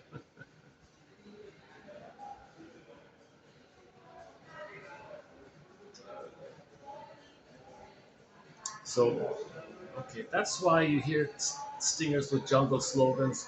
They hate vulnerability, they hate weakness, they hate trust and tenderness, affection and play. They hate anything about feelings and kindness and empathy. They hate that stuff. They're in survival mode. They're just thinking very simplistically in survival. My greed, your greed, that's it. It's sad like that, right? No matter what charm or facade they put, that's just a cloak to get away with the survival underneath. Now, those mothers who were able to meet their baby's needs post 18 months, maybe failed after that, at least the mother got the child over that critical hump, that 18-month hump. So the child didn't need to make the Faustian bargain, the Faustian deal to sell his soul. He didn't. The problem with the stingers is they're childlike, they're vulnerable, they're sensitive, they're wounded, but they don't hurt others. They just, find others who will reject them, so they can know a mother rejected them. So they're always self-defeating. They self-fulfilling prophecy. They expect it. They create it, but they do that to no mother disappointed them. So they keep recreating disappointments. They keep expecting too much from others and get disappointed. Well, that's to know that as a baby, they expected mother's love and they were disappointed. So we repeat in an attempt to remember. So they're going to keep on recreating disappointments, choosing people who will disappoint them, coaching them to disappoint them, expecting them, self-fulfilling prophecy to disappoint them, or associate with the stingers. That'll automatically disappoint them, or choose the singer like that. So whatever it is, however they do it, they're going to be disappointed again and again. That's for them to remember the mother disappointed them. But they're still on. They're not hurting others. They're just finding others who will reject them. So they're a little bit childlike. They can't be autonomous. They can't know their real individuation. They can't fully be themselves like that. But they're in that kind of mid-phase. The stingers don't bother with that. They've crossed over. They don't bother with that anymore. They've given up on that. they've got a huge amount of anger around their enemies. So if they see what the clingers are doing, they fill with envy. So they're very envy based. The clingers might have jealousy. That's because they have some self esteem. Stingers cannot do jealousy because they need a self. They only have envy. Envy is the two-person psychology. Jealousy, you have a self, you had something, you lost it, feel bad, it's okay. Your identity's still there. Envy, it's about your identity. So the stingers have envy and the clingers might have jealousy. The humor of the stingers is bitter humor. The humor of the clingers might be more playful, ironic, helpful humor, no, not at anybody's expense, really, just a little playful. Did you notice that? We're all better off for it. Like a playful kind of, helpful kind of humor. And the stingers, oh, just shame others. Mothers, and everyone blows off steam because when mother shamed the baby, she felt better. So you become her, others are you. You find others to play you. You shame them. You felt better the way your mother felt better. That's called Schadenfreude. So clingers might have Freudenfreude, some pleasure in the happiness of their children.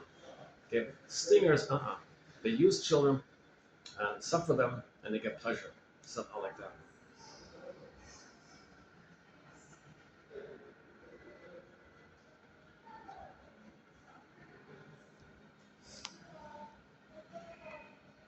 Okay, so clingers say, I'm the infantile God, my soul is no good. You can have it, you're no good. So their slogan is, I'm okay, you're not okay. It's a delusional, I'm okay, and you're not okay. It's themselves they're talking about. So it's all mixed up. But the clingers, they hold on to the original child state. The child felt he was guilty and no good because he couldn't save the mother. He'll try to still save the mother. The mother's wonderful. So the clingers say, I'm not okay, you're okay.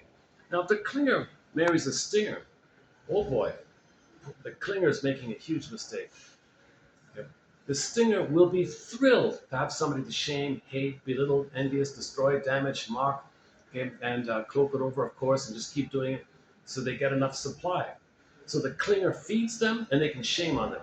You see, so the stingers are still in the place, okay, of the continuation of the original source point that in the uterus, the center vein sent down the food and the goodness and what they needed and the supplies. The waste elimination went up the other veins to the placenta, and the placenta cleansed it all, clarified it all, metabolized it all. It sent down the goodness. Baby sends out the waste, mother sends in the goodness. Okay, now you transfer that to the breastfeeding time.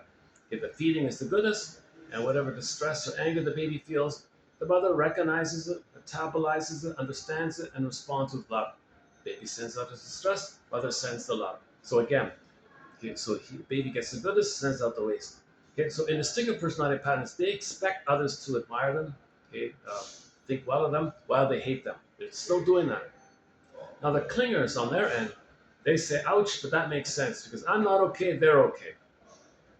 It takes 6 to 7 years for the clinger to wake up and realize that the whole time they're trying to save the stinger, thinking that if they can save the stinger, they can save the mother, they'll get their development.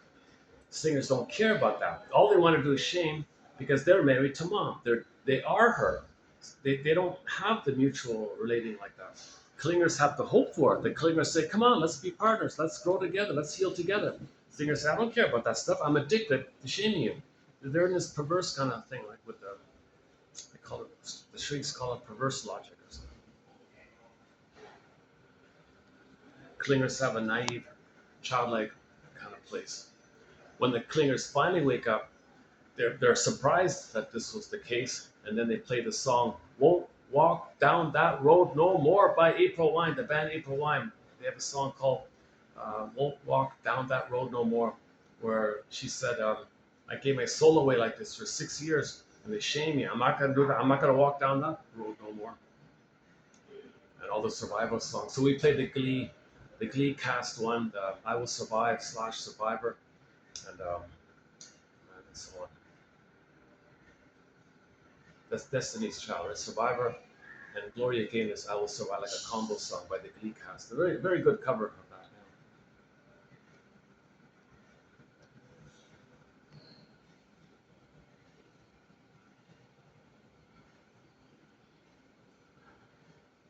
Yeah. Maybe I can. I wonder if I can go back.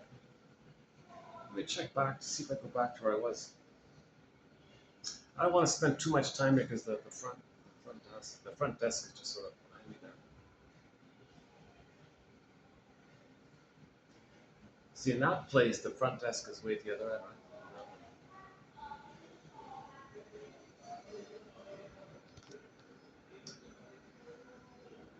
right? 84%. Look at that. So I've lost 20%. 20% times 5. Okay, if it holds out like this, that's okay. The battery's okay. I'll keep the phone. Oh, it's a little disappointing, but considering the minimal price I paid for it, I don't know what it is. There's some flaw in it, so the guy didn't speak English too well. I didn't really want to tell me why is it such a low price? They want to. Maybe he knows, but if he's afraid, if you were to tell me, I would buy it. Maybe something like that. But it was an official shop, like it was a proper, computer store. Cheapest phone.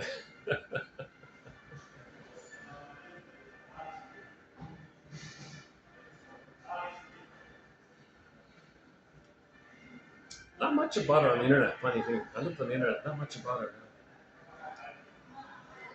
Makes me think maybe it is a knockoff. Maybe it is a.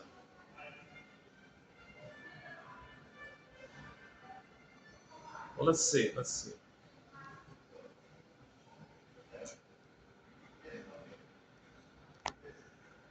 We'll just stay here.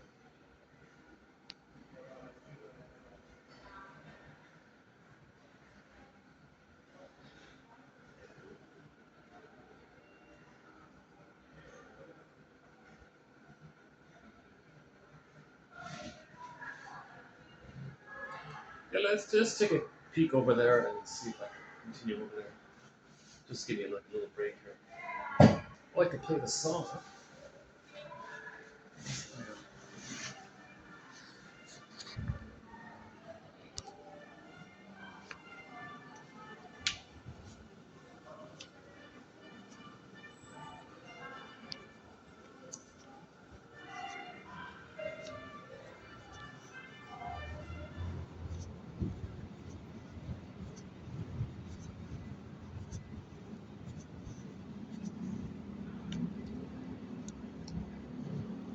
There's the silver cauliflower or whatever it is, some kind of clover.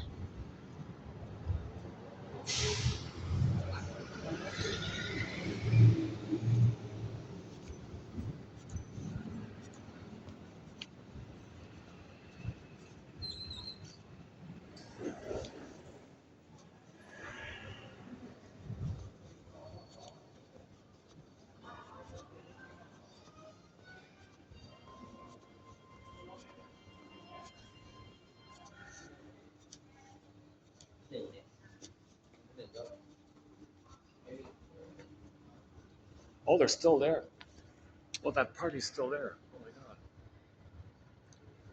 that group is still there. Son of a gun.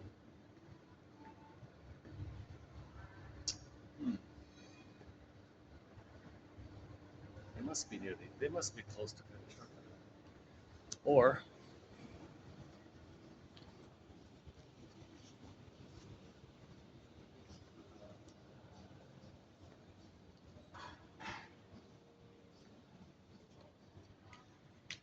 yeah, it's thinned out here. Like, let's hang out here for a bit.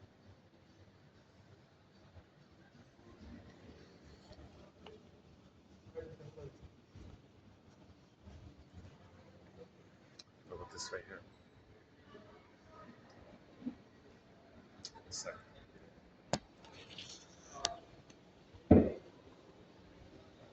Oh, hang on. What about just like this?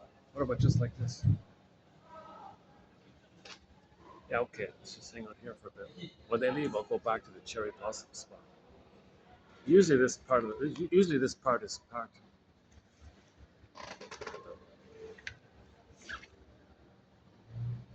Oh, I got this huge blinking, this massive blinking thing. Jesus. Ah, let's try this. Is that gonna work? Is that gonna work?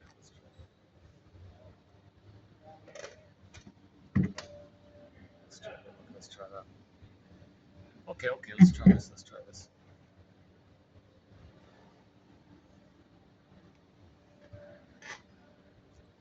If clingers get together as a couple or whatever, they're on the developmental path. They can make I statements. They can free associate.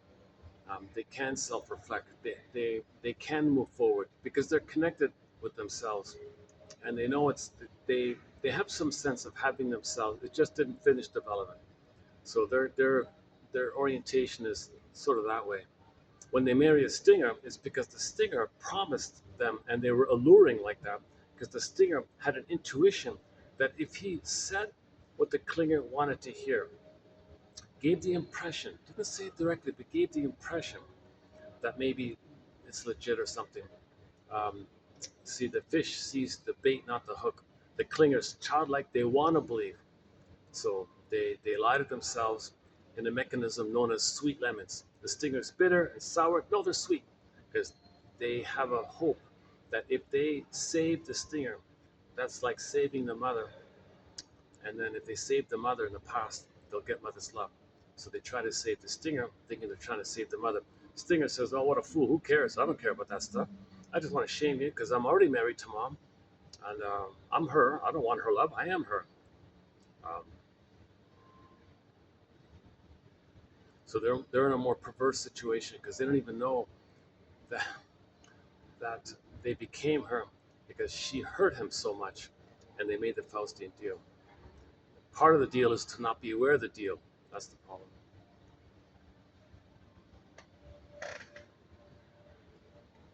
Let's see what time is it. This is a good time around here. 4:40. Okay. Yeah, this is the best time.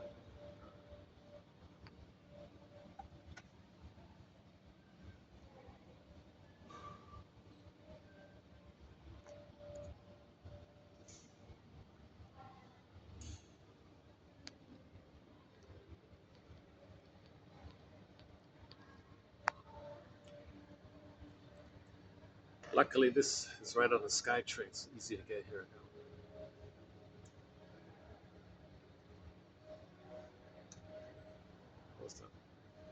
The lighting's, maybe this phone is giving me a little better lighting. Maybe there's some advantage to this new phone. It seems like the lighting is a little more clearer. Okay, let's continue a little bit about the past two videos.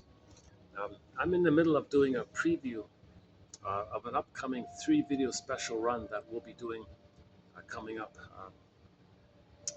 on the work of Anne Teachworth's book, Why We Pick the Mates. Sorry, I said the title incorrectly before. Before I was saying why we choose the mates we do. It's actually called Why We Pick the Mates We Do. Try not to get people in the camera. It's either that or this. It's either that or the flashing light.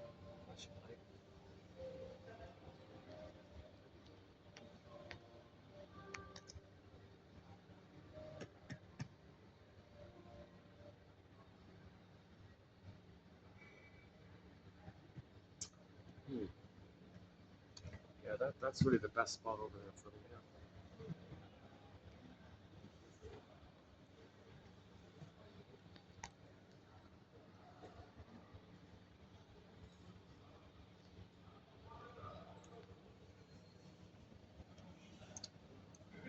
So it's one thing that we can think about our unmet needs with our parents like that,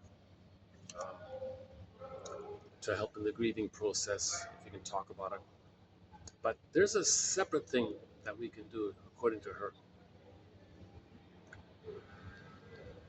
which is identify the inner couple template, meaning identify that as a child you saw a training film day by day, minute by minute. You saw your mother and your father interacting with each other, how they were with each other, what they said to each other, how they solved their problems, how they did they play, did they not play, um, were they nice to each other, were they not nice to each other.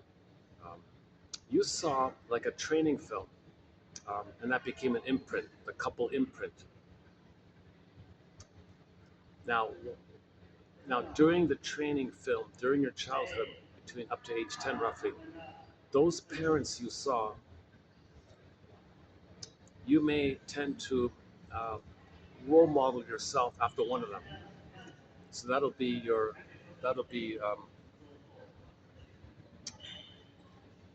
so you'll pick one to be kind of thing. And the other partner is the role model mate, the one your parent chose. So if you, for example, if you identify yourself with the father and you grow up, you don't choose based on you. You choose based on how your father chose. That's your theory. Okay, because you're following the template of the mother and the father. If you become like the father and you grow up, you choose a partner in the same manner way that your father chose. Nothing to do with gender. It's all personality. Forget about that.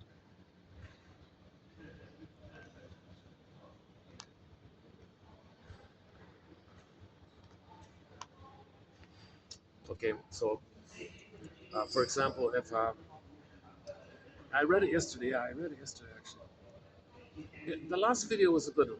Done at this video, it was a good video. I ran through it fairly well yesterday. Um,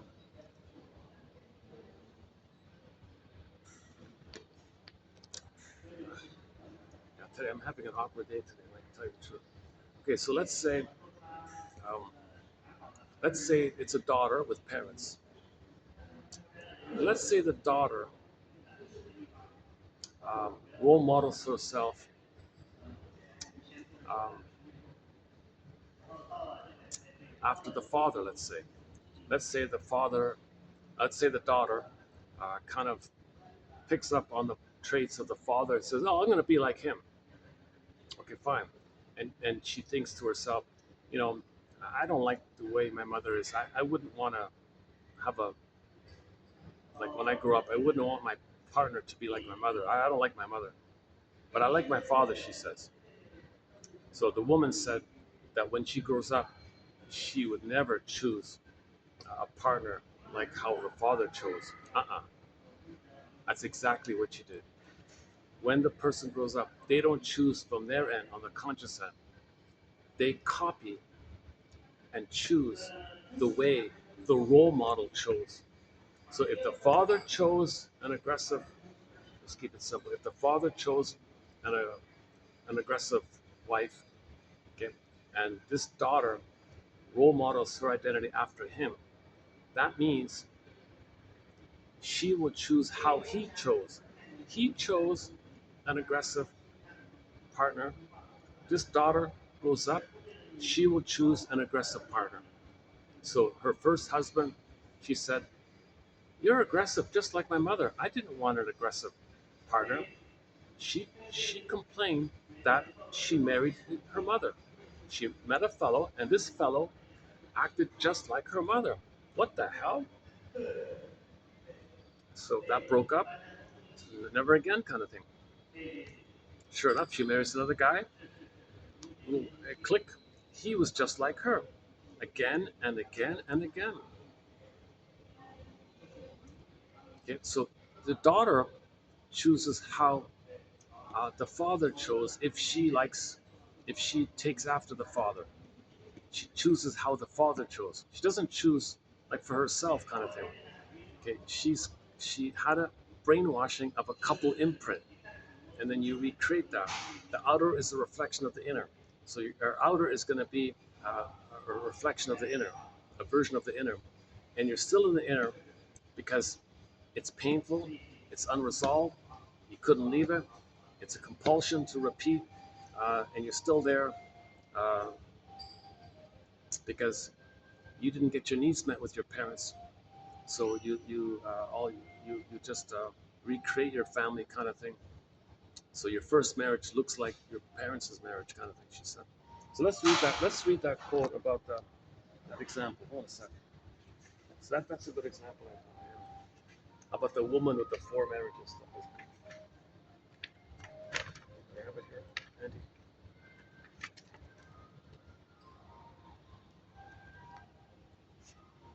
Let's see.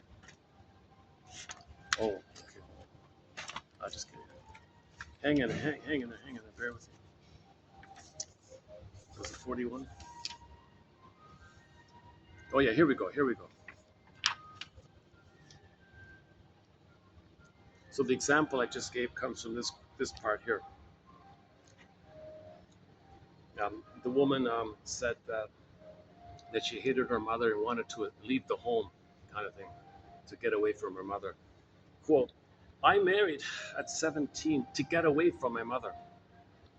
As I look back on my 4 marriages, I married my mother each time.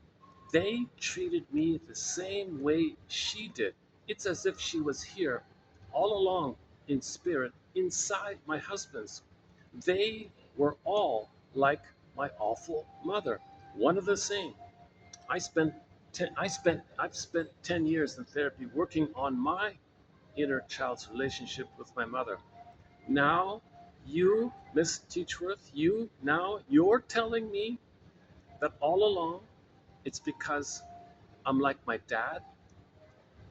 You're telling me all along it's because I'm like my dad that I've picked mates with my mother's personality.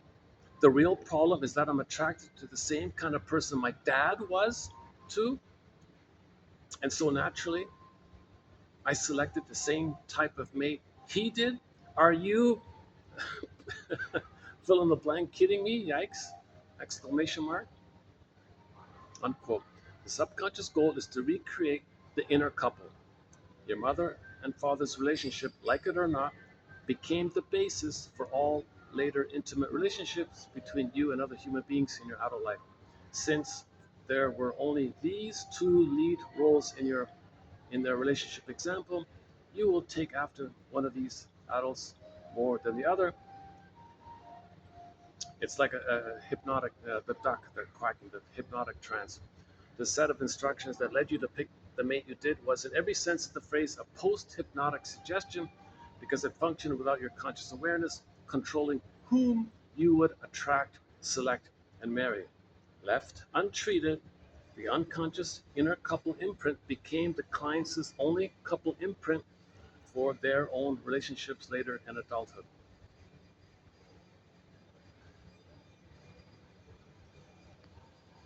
Everyone has a subconscious map of the world. It's what guides you daily, minute to minute, person to person. You may decide what you'd like to have in a mate, but there's an unrecognized programmed part of you that decides whom you get, and you have little say about the goal. Forget about what the fortune tellers say, what astrologers say, hormones and pheromones, and all these old wives saying all these old sayings. Forget about that stuff. It's the imprint. If you've ever been attracted to someone who wasn't good for you, in love with someone you didn't like, or unable to find the person, or unable to find the kind of person you always wanted to be with, you are one of the thousands of people who have already experienced a conflict between what the conscious mind wants and what the subconscious mind demands. Compulsion. It's not how our mother or father was with us that determines who we select for a mate. Okay, again, it's not how our mother or father was with us that determines who we select for a mate. Right? You might think that your mother didn't meet your needs. Well, find someone like your mother and see if you can get your needs met.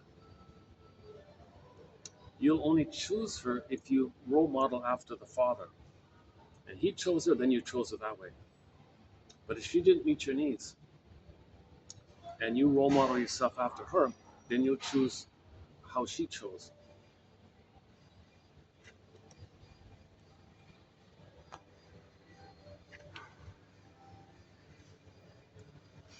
Still there. That group is still there.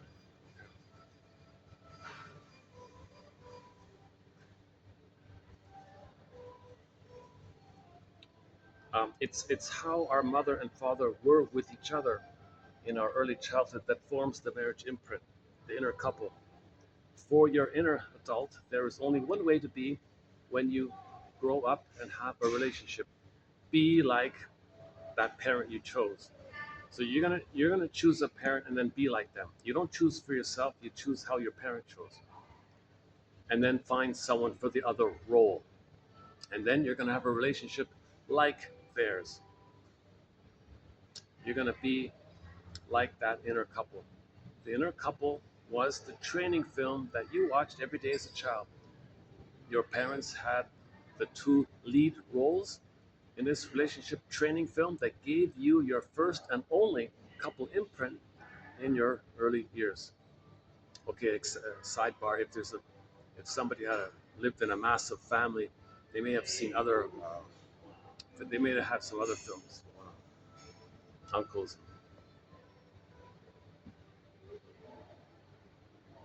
But usually the child's going to imprint how their mother and father related. There are only two lead roles in this film, and in order for the replay to begin in your adulthood, you must first find someone to cast in the other lead role. This is called the inner mate. The inner adult part of you chooses the same type of mate that your adult role model parent chose. Okay, so the child looks at the parents.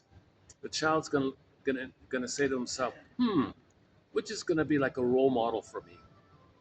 That's the role model parent. Now the role model, you choose how the role model parent chose. You don't choose yourself. You chose how the role model parent chose. One like the other parent. If your personality,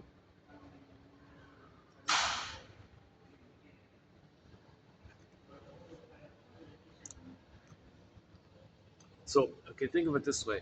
So I was experimenting with the turtle and the, the, the provocative woman.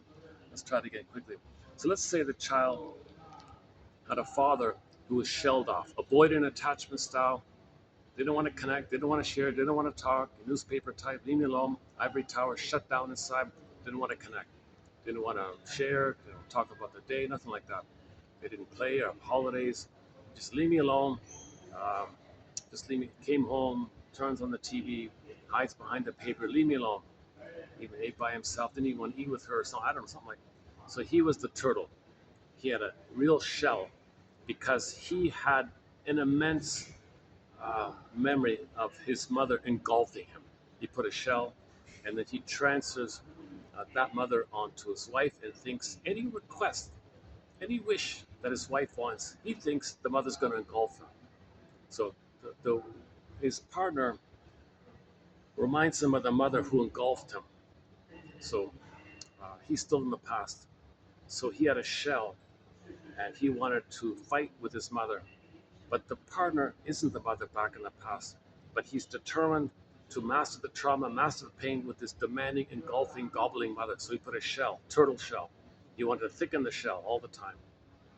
So so let's just call him the turtle. Now the wife, on the other hand, says, "Gee, I'm lonely here. There's no connection here. There's no communication. There's no intimacy. No sharing. No play. No fun. What's the purpose of this? He treats me like a servant or something, like I shouldn't be around or something. He wants me just to like be a maid or something or whatever. I don't feel any relationship here. Gee, I don't like this. Uh, Geez, he's not talking to me. All right, well, since there's no intimacy, no connection, I'll look for a pseudo connection, a fake connection." She says to herself, "I'll provoke him. I'll provoke a reaction. I'll pick a fight with him somehow." But he was the shell. He's always putting the shell. You're my mother. I'm gonna shell. So she kept trying to find a way to push his buttons, make him late for work, hide the things that he wants, break the things that he likes. She was trying to pick a fight with him, but he wouldn't fight back. Right? So she was trying to get some kind of reaction from him, even a fight, because that's better than nothing. She was too lonely because the mother had an immense fear of abandonment, an immense fear of being abandoned. Okay, so in her brain, if she thinks if there's no connection, then she may think the way the part of the brain thinks that if if they're alone on the savannah, someone's going to eat them, kind of thing. So there's a lot of fear like that. She had an immense fear of not having a connection like that. So let's say you're the child and you're looking at these two parents. Who's your role model? Are you going to say to yourself, gee, I don't like what she's doing. She's always trying to pick a fight with him. She's being nasty like that. She's breaking the things he likes. Doesn't cook his food properly or whatever. Or he's got to eat outside or something. Breaks his things, doesn't fix his clothes or whatever. Or, just tries to push his buttons again and again and again. And he's just shelling up and shelling up all the time. Geez, do I admire him or do I admire her? Who is the role model for me? The child's got to decide, right? So let's say it's a girl we're talking about, and she says to herself, "Oh, wait a minute. Okay, forget about the birth order theory. That's a separate one. That's a separate topic. Let's say it's a daughter here, and she says to herself, well, I don't like my father being so walled off like that. He's too cold. He's too detached. He's too indifferent. He's really rejecting her. She's trying to communicate. She's trying to connect. And so she's desperate. I think I admire my mother more. And I would never want to marry a man like him. So turtleish and so schizoid and so detached. He's got the emotion. He's got the avoidant attachment stuff. No connection, no trust, no feeling. He's shelled off like that. So maybe the daughter says, "All right, fine. I'll be like my mother. I don't like it, but at least she's trying. I can take after her a little bit. I don't want to take after like him. I don't know what it is." So let's say she chose the mother, and she says to herself that when she grows up, she will not marry a turtle husband. But she's got the template. Okay. In this theory, she chooses how the mother chose. The mother chose a turtle. She chooses a turtle, although she doesn't want a turtle. Consciously, she doesn't want a turtle. I don't that turtle.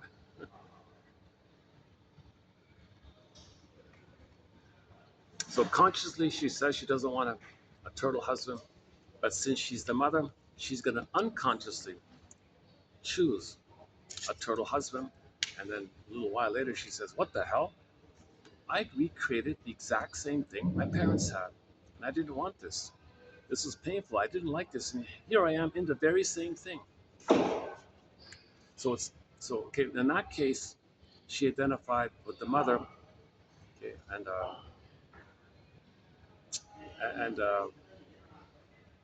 you could say, but she didn't want the father, right? She didn't like the father, but she got the father like that. So it's a different way of thinking about it. Get another version. Let's backtrack it. Backtrack. Oh, look at that. Oh, the cherry blossoms are coming. Oh, look at that. They're going to put up some new cherry. Oh, that's nice. Eh? Look at that. All right. Are we getting it in the sort of at the green wall there? They just put up some new cherry. That's nice. Yeah.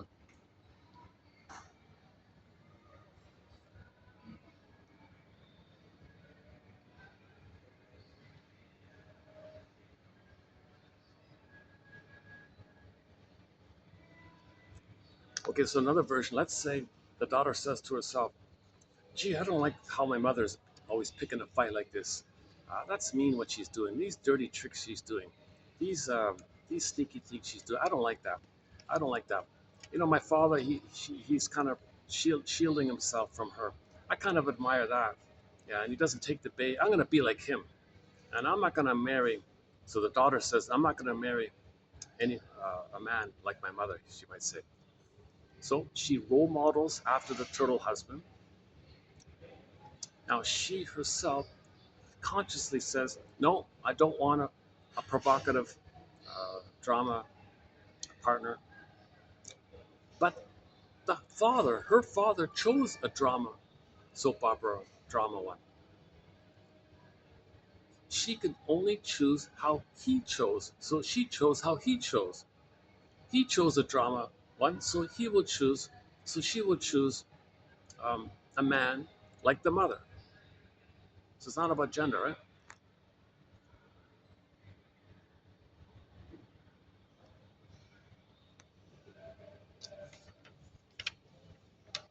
Okay, that's part one. Part two of it is now what? So what? What's the big deal?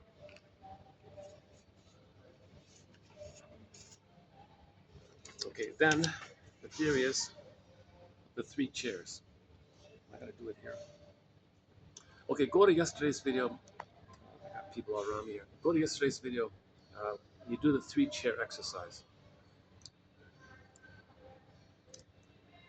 You. Okay, let me move somewhere. Hold on a second.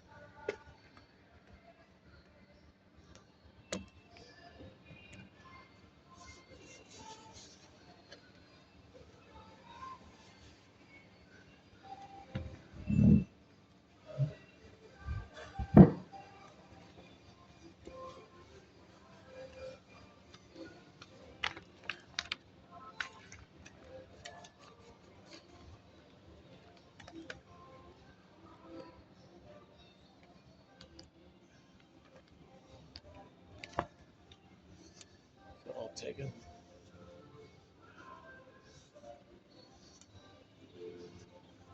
Oh, they're still there. Son of a gun.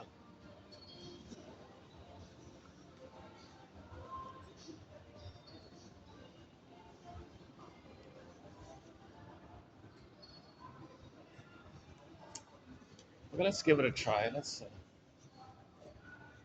Oh, there it is. Hey, the new cherry blossom. All right, there it is. There. All right. I got some more coming.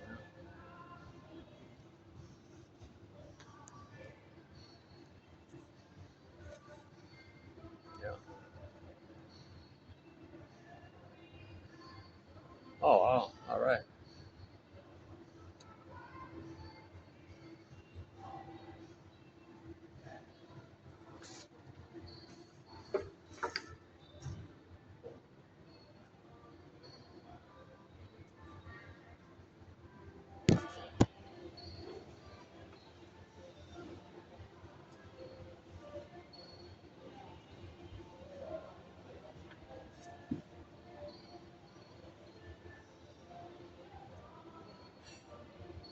Okay, let me get the chair. One chair here.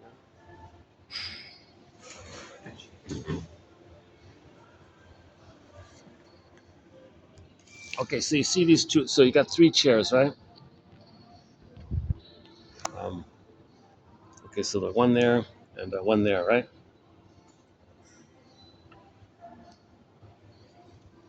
Is that it? Okay. Yeah, try that. Okay. So it's called the three chair exercise. I'm in a chair. There's one chair there and another chair there. So you play yourself and imagine, just fantasize that. Okay, so let's say there's your father, let's say there's your mother. So you recall how you as a child,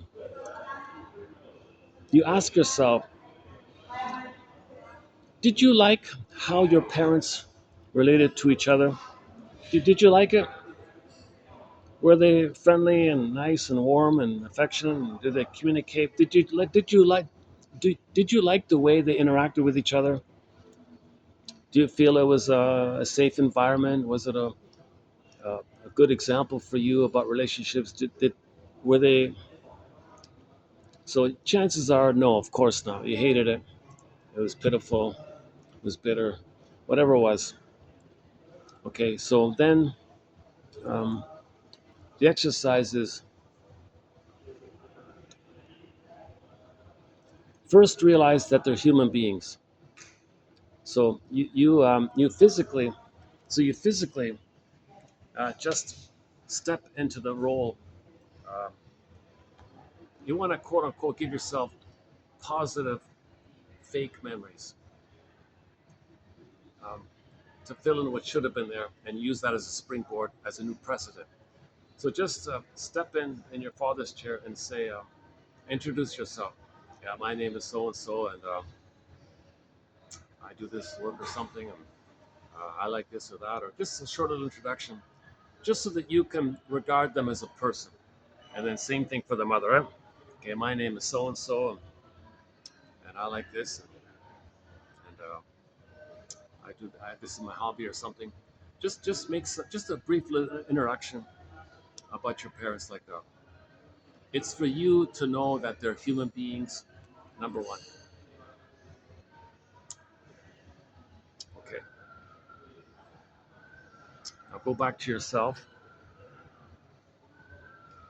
Go back to yourself, and then take a scene. Take a scene that you want to update, so to speak. So wouldn't it have been nice if they were maybe playful sometimes? Maybe you didn't see them playful. So then you make up a scene. You make up something that you wish you saw. So you wish you saw the husband say, "Hey, darling, we have I have this crazy mood for bowling. We've never bowled together. Did you realize that? Wouldn't it be fun to just go bowling or something?" Oh, you really surprised me. That'd be fun. I don't know how the rules are. Isn't it something with 5 pin or 10 pin? How does that work? Um, well, let's try both. I'll show you both ways, and you tell me which one you prefer, and we'll play that one because I can play either way. Oh, well, that sounds great. Sure, you'll teach me 5 pin and 10 pin, and then I get to choose the one I like, and we'll play that one. Yeah, yes, yeah. Thanks for going along with it. I don't think we've ever gone bowling. Um, okay, okay, sure. Sure. Let's do it. Um, do we gotta bring special shoes or something? Um, no, I know you rent them when you get there. Okay, fine. Um, okay, so let's go. That sounds like fun. Something new for us to do. Um, okay, and then so this. Okay, that's one page, right? Can I, okay, so that's just one. You want to create positive false memories of what you wish took place. So you do a little scene about maybe them um, talking about a vacation, and you do a thing, and you step into their roles and be them. You role play them. You role play your parents in a healthy way. You create healthy parents, and then actually role play them. So the theory is you want to create a new precedent, a new impression somehow, and it can influence you later on. That's the theory, or at least it'll help you to admit something, and you might mourn about things and know about things. So you want to pick different sequences. So, for example, wouldn't it be nice if the father apologized to the mother? So you step into the father's place, and then you have him apologize to his wife, right? Um, a genuine. So go to 2932, the second one at the end. A genuine apology is personal, clear, and specific. It suggests a change in future behavior. The personal part says, "I'm sorry that I hurt you." The specific and clear parts name exactly what action we regret. And then we say how we will make repair. Giving a partner an apology when it's deserved and backing it up with action is the best way to inspire respect and trust. Okay? And you don't say something, "Oh, I'm sorry you feel, I'm sorry you didn't like that, I'm sorry." That's shaming. You're not apologizing. Okay? That's not apology. If you say something like, "Yeah, I'm sorry that you feel bad or whatever, what I did," that's not apologizing for your behavior because there is no specific action that we regret. So you play the role of father and make up some specific action.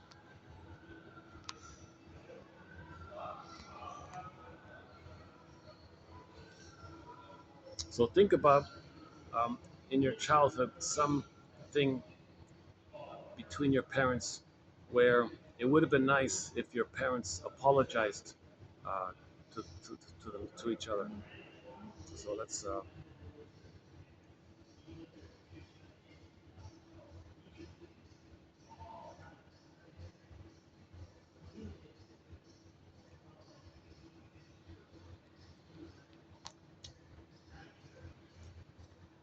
So let's say um, uh, so darling, you recommended we rent the other apartment, and I insisted on renting this apartment, and I was kind of stubborn about it.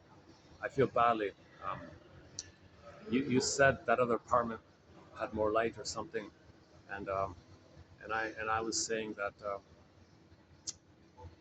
um, about some other benefits or something. So you were saying specifically that you like that other apartment with the light, and I kind of didn't investigate more fully how important the light issue was. And you were making a very good point of. I now realize you were making a very good point about the importance of light, and you said something about the feng shui being very good, a very good energy flow with the light and the angle, and the way the room was set out and laid out, the way the apartment had a certain flow and nice lighting, a little flow like that. And I thought you were talking some mumbo jumbo, and I chose this one instead, and I signed the lease like that. Boy, I really regret not listening to you and spending more time investigating your point of view. I feel badly about that. And I'm sorry I didn't listen to you. Now we're stuck with this for the next year. From now on, I promise that when we make a decision, that we'll spend more time discussing uh, each other's opinions like that. Uh, so when you talked about the feng shui part um, and the lighting part, I remember saying I made some kind of dismissive comment. I said, "Yeah, whatever." I'm sorry I did that. I feel badly for saying that, whatever kind of thing. I feel really badly about that. I didn't take into consideration what you were saying. I feel badly for that kind of behavior. I can't believe it, but I really feel badly. I'm sorry I said it like that.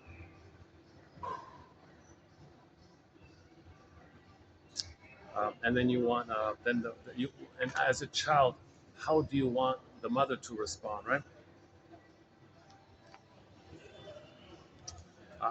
I appreciate that. In the future, we'll spend more time making decisions together. I'm so glad that something positive came out of that we're getting better and better like that. That's maybe as a child you wanted that kind of thing.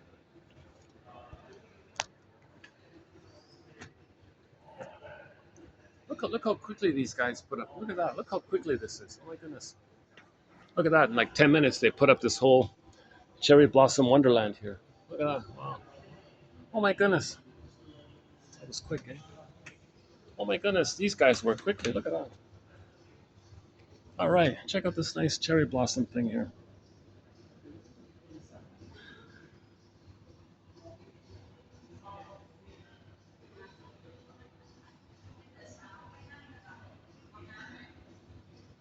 Plus the one inside here. Yeah.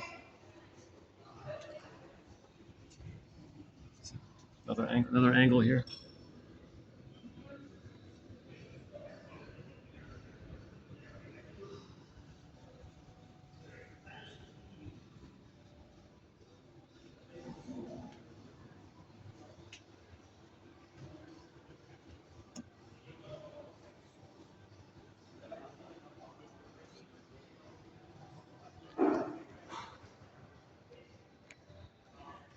And then you do another snippet like how to make an I statement. So if somebody was triggered, don't you as a child wished that your parents had some kind of ritual where they would clear up their misunderstandings by making I statements? Wouldn't it have been nice if your parents had the eagle's feather, an eagle's feather? So the eagle's feather means you're going to speak your truth, kind of thing. Don't you wish your father had that your parents set up a ritual space smudge, uh, carpet, lighting, light a candle, declare the intention, um, call in the directions, little smudge, eagle feather, I statement. Okay. So don't you wish? So let's say the father made an I statement. Darling, so something she did brought up some old feelings from childhood. You share that. It's an I statement. So you're not blaming what she did. What she did was just a catalyst. It was just a stimulus. You want to share what came up into this here. So darling, when you um,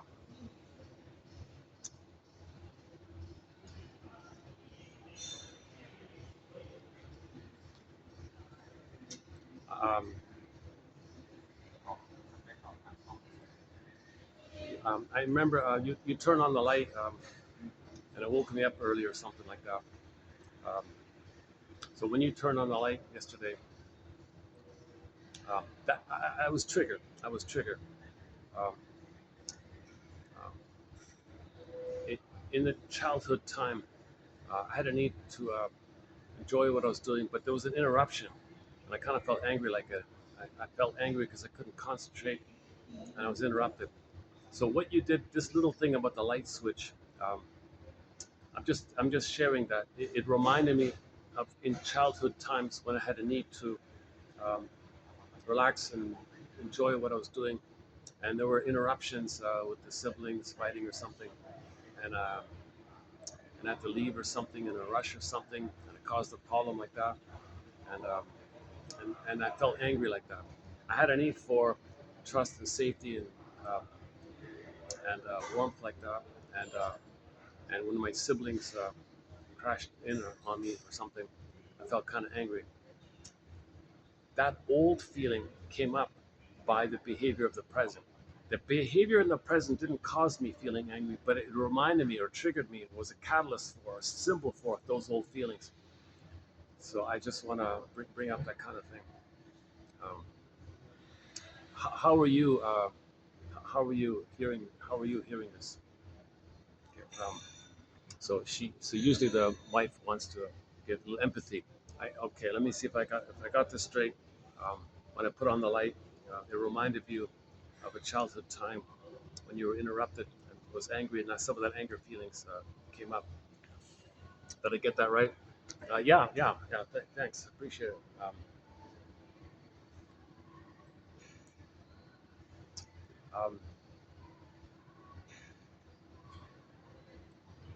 um, so in the future, um, so did you turn on the light deliberately as a passive aggressive gesture? Um, were you being passive aggressive by turning on the light, thinking it might wake me up and disturb me or something? I don't know. I'm just checking it out here. Um,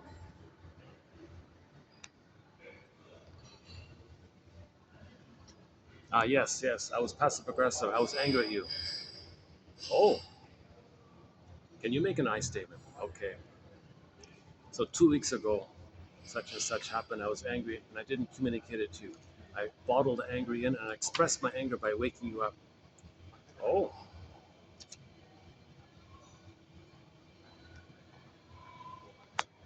okay. So 2 weeks ago, something reminded you of something that made you angry, and you didn't tell me about it. You didn't do a clearing with me. You kept it in, and then acted it out by expressing your anger passively, rather than doing the clearing. Yeah, that's right. That's right. I was being passive aggressive. I was blaming you for something in my childhood. I now realize, now that we're talking about it, I now realize that I made a mistake. So if I could do it over, I would make the I statement on the spot. So in the future, if I'm triggered, we'll do the I statements like that. He says okay, kind of thing. Yeah, I'm not really feeling too relaxed here at the time. So for more on how to make an I statement, go to 2360 by Susan Campbell on how to make an I statement. In the Rosenberg book, NVC, Language of Life, It's called OFNR, OFNR. Observation is the catalyst, or the observation, the stimulus, and it brought up FNN from the past. FNN from the past, feelings and needs. As a child, you had needs, you name those needs. Okay, and then when needs are met, we feel pleasant. But in a childhood time, where our needs were unmet, we felt whatever, scared, upset, angry, like that. So you share that kind of thing, and then you bring it to the present, some kind of R. How are you hearing me with my I statement? And just facilitate like a cycling like that. So wouldn't it be nice if the child saw um, their parents make some kind of emotional clearing process, making I statement process, talking about um, that their passive aggressive behavior, naming it like that, and understanding, and then saying, okay, next time uh, we'll do it differently, kind of thing. Okay, another snippet. Imagine your parents giving gifts to each other. So you do a role play of your parents giving gifts to each other. Yesterday was the flowers and all that, right? Imagine your parents expressing gratitude. Another one, saying how they love each other, kind of thing, how they appreciate each other, and enjoy the journey together. Okay, and you just identify all the things you wish you saw took place with your parents, and then you role play that. You be them and role play it. It's supposed to set in some kind of reference for you that you don't have the compulsion to replay the original painful template. You've got something else to refer to, um, and you can build on that kind of thing. So, okay, so for that, okay, so for more on that, I began suggesting to my other clients that they also replay their parents, fixing their relationship with each other in order to create a precedent inside their own memories. Practicing this new experience of their parents resolving their relationship would make it easier for my clients to be different with each other now. You see, if you do this exercise, the theory is it'll be easier to do things more differently now. A couple of patterns had controlled how those participants behaved and felt in their current relationships. Subconscious programs had activated and mimicked their interactions and still remained in place, no matter what they had learned consciously in the workshops, having them resolve, dash solve, right? Resolve, like resolve, right? Resolve, like solution, solve their parents' unsatisfactory relationships with themselves instead of just wishing their parents, instead of just wishing their parents had. So it's kind of like an update to the romance fantasy. Children wish they had better parents. Like, like some children feel pain within their home. They say to themselves, they're not my real parents. My real parents are at some other imaginary place and they're wonderful. Okay, so now as an adult, we role play our actual parents being nice to each other, healthy towards each other, apologizing to it, being playful to each other. Role play that kind of thing. Imagine you are a child again. How would you like each of your parents to be with each other? And then role play it.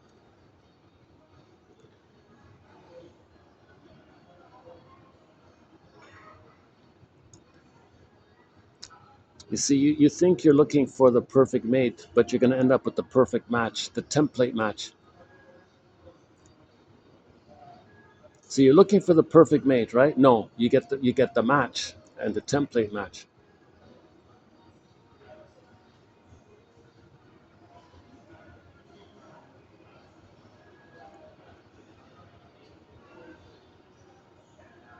Opposites are attracted only if their parents were opposites. If the parents were alike, then two people who are alike will be attracted to each other.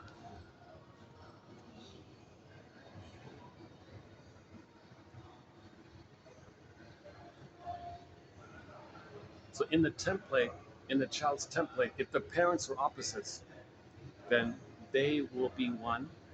They grow up and they will choose an opposite. If the parents were alike and they choose to be like one, then when they grow up, they'll choose someone like how the parent chose someone just like them. So we choose how the parents chose. If the parents are opposites, our relationship will be opposites. If our parents were kind of alike, then our relationship will be kind of alike. And this is all a trance. Why were they so quick to fall in love when they weren't even in like? You love them, but do you like them? Well, this in love business, it's a kind of trance. I had him write a new script for his parents so we could enact his parents' relationship as a stage play. As a stage play. Okay, now here's the part 3 one. Write down how you would have wanted your parents to fix or to change their relationship. Write it down. Just make believe. Write it down. I wish my father said this. I wish my mother said this. Write it down. How would you have wanted? Sorry, who would you have wanted to do what? Yeah, I wanted my father to communicate, and I wanted my mother not to play her sneaky games. And okay, how would the other parent respond differently? So, see, imagine your parents being healthy, and then role play them doing that. So there's a summary of it all, right? How do you wish your parents were nice to each other? Then actually role play, like do an actual live stage role play. You play him, my name is so and so. Then you play her, my name is so and so. And actually do like a theater thing, like a play thing. Role playing positive fictional dialogues between your parents would give her some prior experience of her parents working through the stuck places in their relationship and make it possible for her to try some new behaviors with her friend. As a therapist, my initial intervention is therefore directly into the parents' relationship in the past rather than into the couple's relationship in the present. Their parents became my clients. So she said she got tired about doing, okay, you as a child, and you play the parent, and all this. You don't do it directly between child and parent. Forget that stuff. Look at how your parents interacted with each other and update that, upgrade that, and role play a better version of them. Just do that, and magically, not magically, but you'll find yourself uh, relating more nicely in the present if you have an updated template to refer to. Reprogramming started by having these two, Martin and Connie, role play their parents being nice to each other at the same time in order to increase Connie and Martin's tolerance of simultaneous affection between themselves. Oh, look at that. Eh? So if you role play your parents being affectionate to them, being nice to them, you'll have a better chance of being affectionate in your present relationship. They needed to practice having their parents find fun together without alcohol. Excitement without trouble was the goal. So one of them was alcoholic or something. Huh? They began the process of rewriting their inner they began the process of rewriting their inner couple programming together.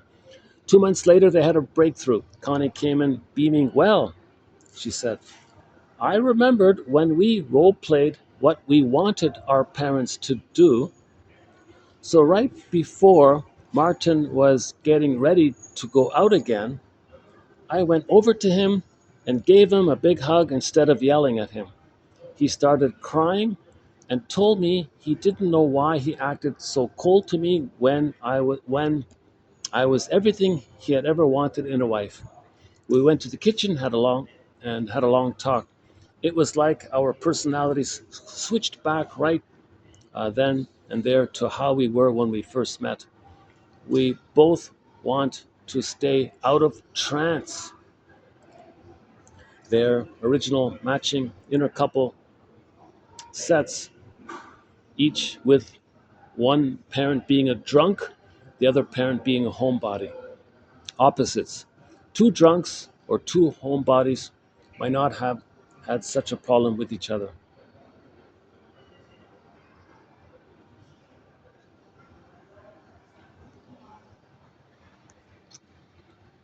Okay, so Connie, in her mind, had the father was a drunk, the mother was a homebody, right? Martin, in his mind, had the same thing. Whichever they choose, it's got to be the opposites. So in their present, okay, one's going to be the drunk, one's going to be the homebody, like their respective childhoods. Now she did the role play of a healthy version, and in her fantasy, when Martin was going to run out to the bar, no, wait, stay. I'll give you a hug. I'm sorry. How about we just stay in instead? Oh, okay. So she role played that for her parents. Then in reality, she could do something nice to the guy in the present.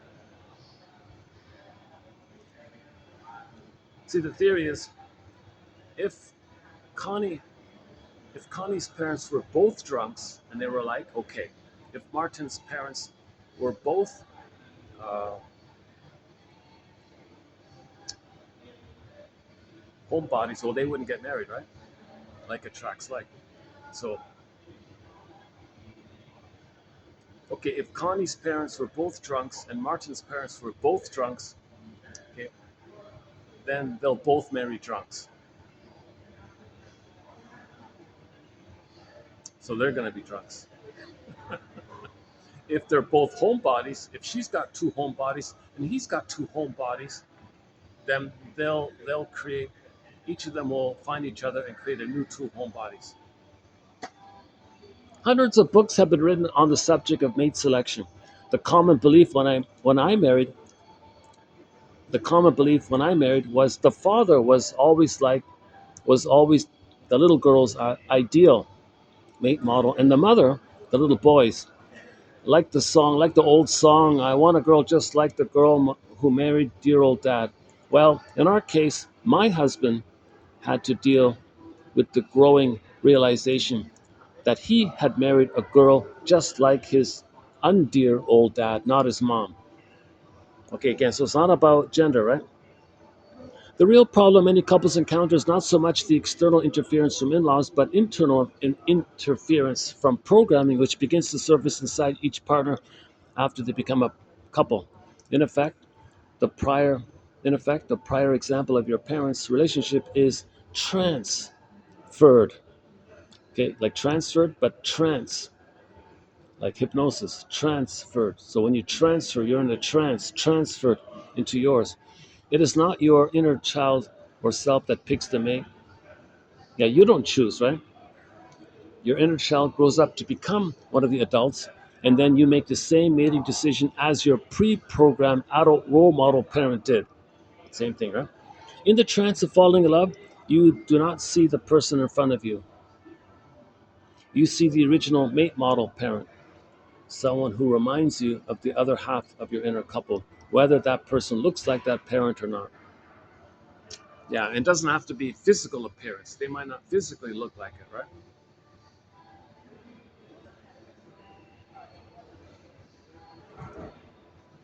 Oh, they're still adding more trees. Well, this is really going to be yeah, this is really nice. Look at that. One of the nicest. This is going to be one of the nicest decorations I've seen in a long time.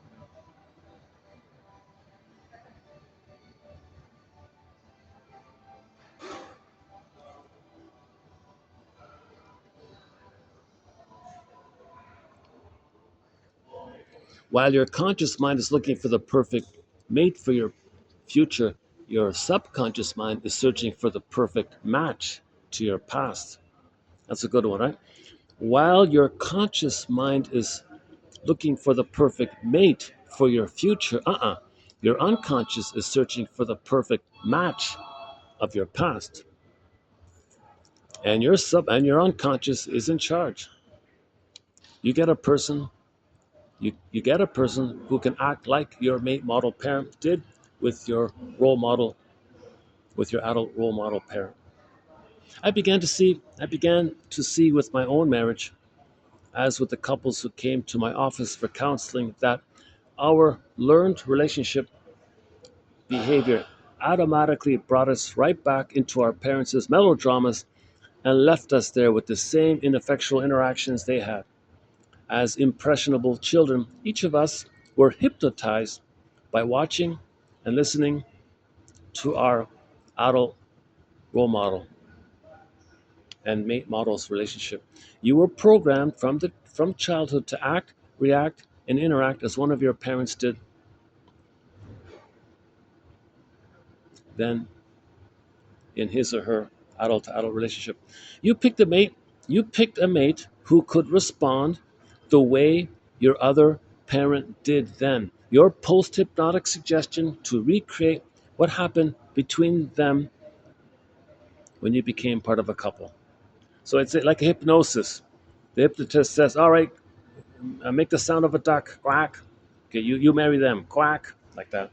Healing begins when we come out of trance and recognize that our inner adult imprint and recognize that adult imprint in ourselves. Waking up means that we realize that some of the trance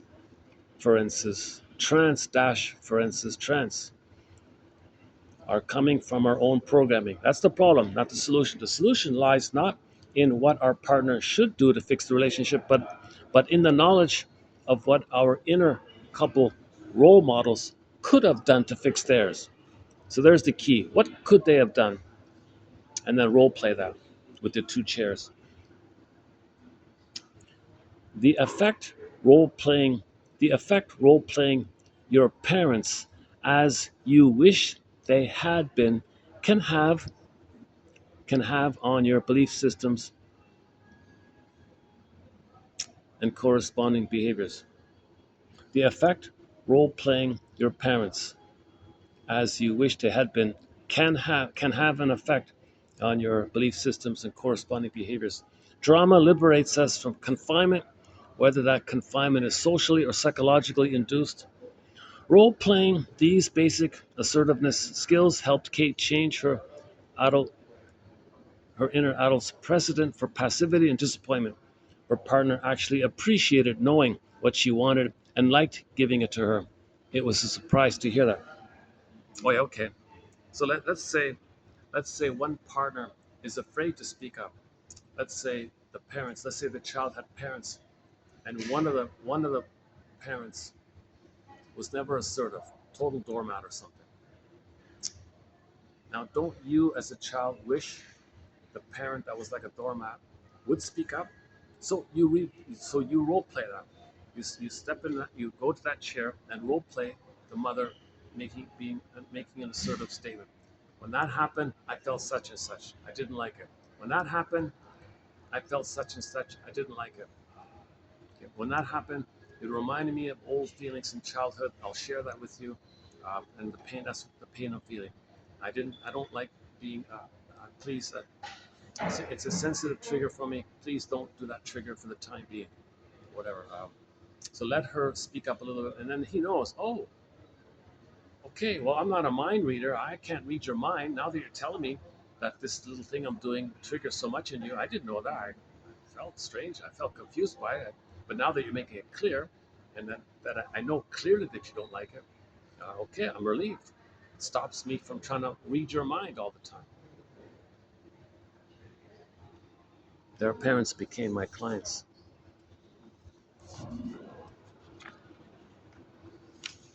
My, my favorite one is this one.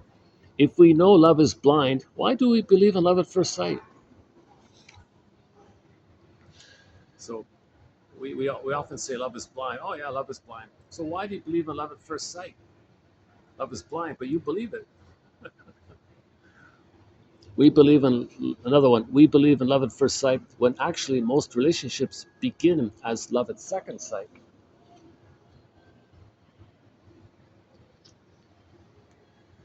So when you pull back the template projection, the compulsion to repeat, and then get to know them for who they are. Now, second sight, then love begins. Love begins at second sight. The first sight is usually transference, it's all blind. Pull back the screen, see who they are as a person. That's when love begins. Right?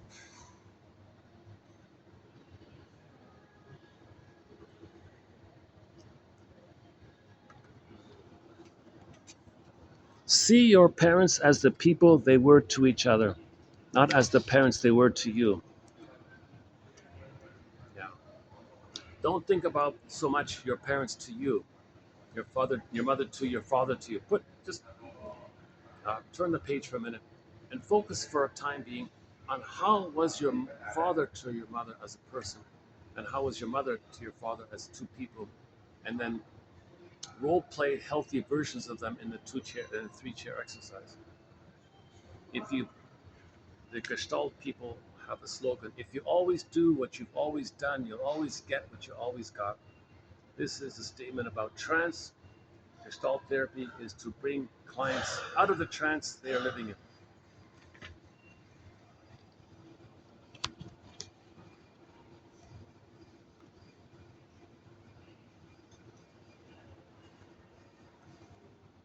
Yeah, so the first sight you fall for, but in the second sight you stand with. Right?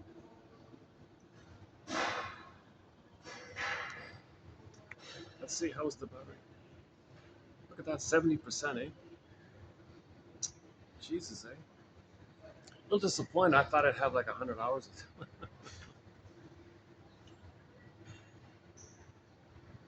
It says 70 hours. It says it gives you 70 hours, but it's not. That's not true. 70 hours doing maybe just doing nothing, right? But if you're filming, it takes too much.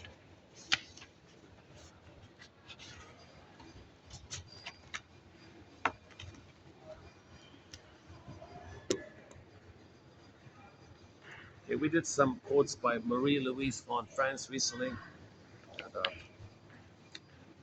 this batch here is by a couple, Meryl and I forgot the other one's name.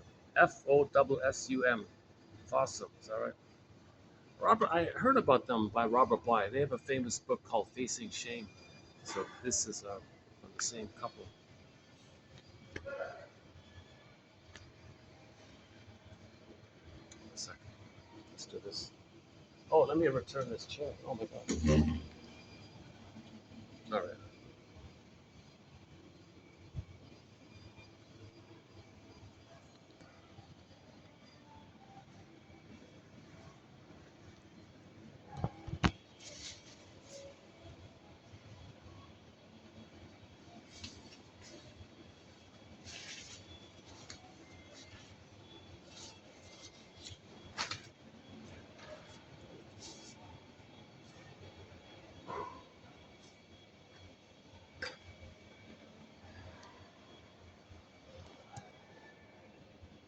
And when it's finished, I'll show you the final product.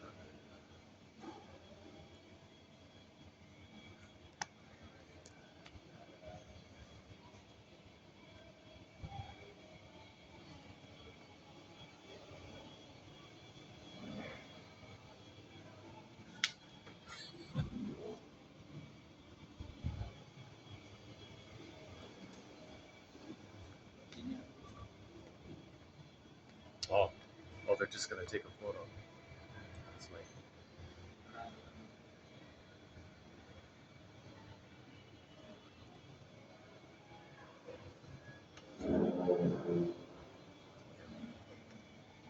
All the staff are taking like a group photo of the staff.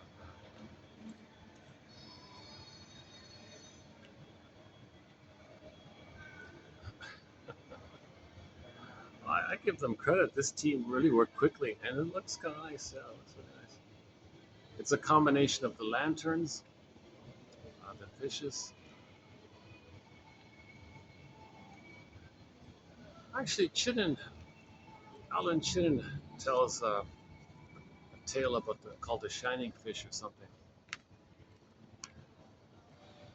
It's like these hanging fish that's symbolic that a person has their beingness, and And when a person has their beingness, the shining fish, you have your beingness, um, everyone can see themselves. Right? So there's light all around. So find the light.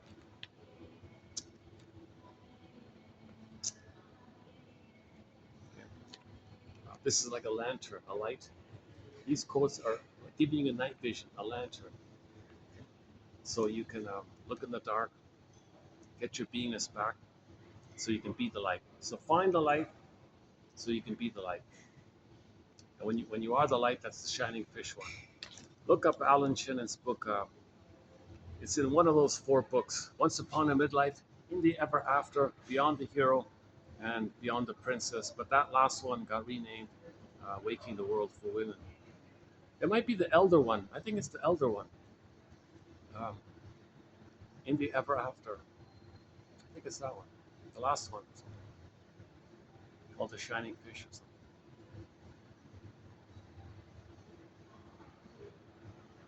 Like when Riley gets back her beingness, she's got the shining fish, right? And then she got the scholarship because you want somebody who has beingness, okay, that there's a calm like that, and then everybody around her will feel safe and calm. Then you can think more clearly, be a better team. When you think more clearly, you function better. So Riley got the scholarship because she got her shining fish, her beingness, her maiden king. Right? If somebody doesn't have their beingness, you got this tension going on. Um, See, they may want to shame others because their mother shamed them. They may want to hate others because they hate their mother. Or they expect too much from others, wanting supply from others. A lot of tension. People feel nervous like that. But if somebody has their beingness, uh, their temperament is calmer and they have their embodiment. And it affects the people around them. So everybody's calmer when somebody has their shining fish. Let me double check that one up. Let me look that one up. I see these fishes hanging around.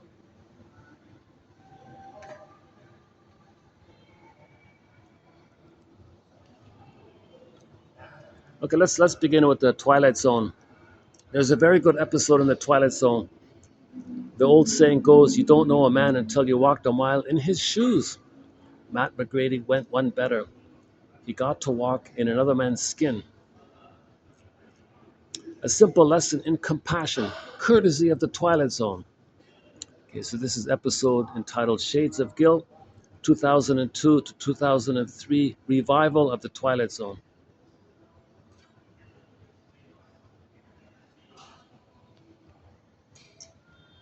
Let me see if I can find another location. Yeah, hold on a second. Let me change it up.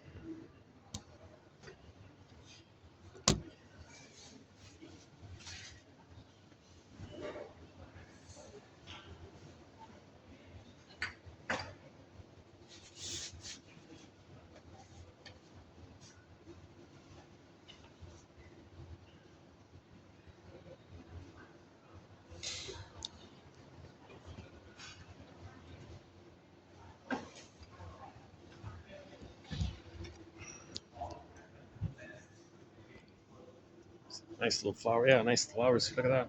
These are real. They have real flowers.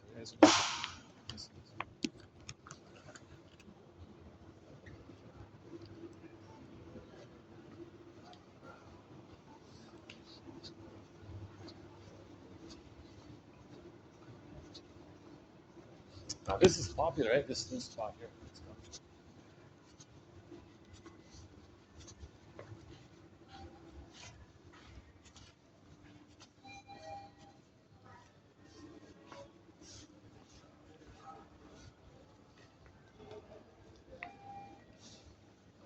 Whoa, it's really getting busy here.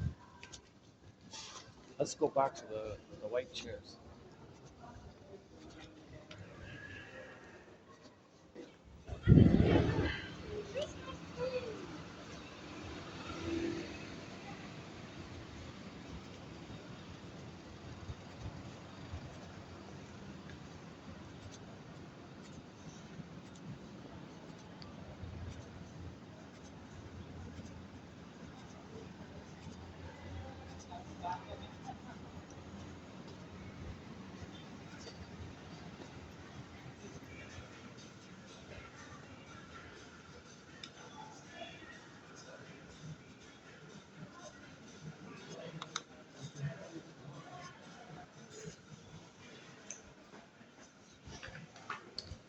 Oh, good, little luck. This spot's available. Is the lighting better here or here?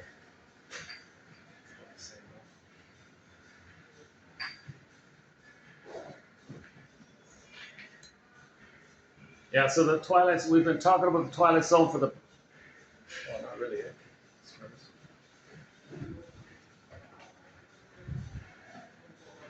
Oh, what happened there? Something just flashed on me. Oh, but they're like this. Yeah, it's always a challenge getting light. So this new phone doesn't really make the adjustment for you. So it's the same old issue with the lighting. Okay, never mind. Yeah, so the Twilight Zone, a very good episode is called Memphis. One is called Memphis. The key to your future lies in your past. The guy had a problem with his future, went back to the past, mentored himself, uh, mentored a young kid, kind of like what she calls a rescue mission, saving yourself, and then back to the present. Your future is better because you address the past. The key to your future lies in your past. Address the past, kind of like what she's doing. Look at your childhood, parental relationship past, see if you can update it, and then maybe your future will be better. Wong's Lost and Found Emporium. What an annoying thing. Who thought of this? There's this huge blinking. The whole time I've been filming, there's this massive red dot blinking telling you that you're recording. And it tells you the time. I hope I can get rid of that. Otherwise, it's got to be a way to fix that now. Okay, what's the battery? Okay, well, as it stands, I can easily do a 4-hour video by the looks of it, so that's okay. For the price of this film, okay. For the price of this phone, I don't have to bring up the backup battery that clunker I used to carry. So that's okay. Wong's Lost and Found Emporium, I've talked a lot about it. Great. That the comedian one, Take My False Life, please.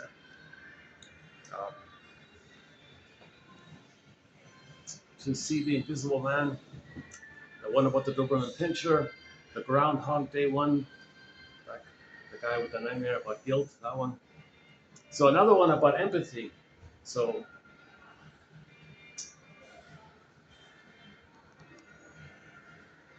it's about how society has a built-in implicit bias because we're in plunder mode, right? So there's always a bias kind of in that area. So in order to plunder, you have a prejudice to plunder. So I don't want to, yeah, that's it. Anyways, there was a guy named Matt, and he had a shade of beige tone of skin, right? And he met some guy with a shade of brown tone of skin who was in trouble. So Matt didn't know that the guy with the shade of brown tone of skin was being stalked and terrorized by some KKK group or whatever. So he was running for his life like that, and he wanted Matt to help him. Can you give me a lift, kind of thing. Uh, he saw the skin tone, freaked out, ran away. Shades of guilt. He felt badly by this because it turned out the KKK cult murdered this innocent person because he had a shade of brown tone of skin. Very disturbing episode, shocking, horror, violent episode. I don't like it on that side of it, but they didn't want to address this issue of implicit prejudice and the psychotic mentality of these characters. See, those characters, one theory about prejudice, if they see somebody who looks different, okay, that's the other. The other reminds them of the mother. They hate the mother. So someone looks other links to mother.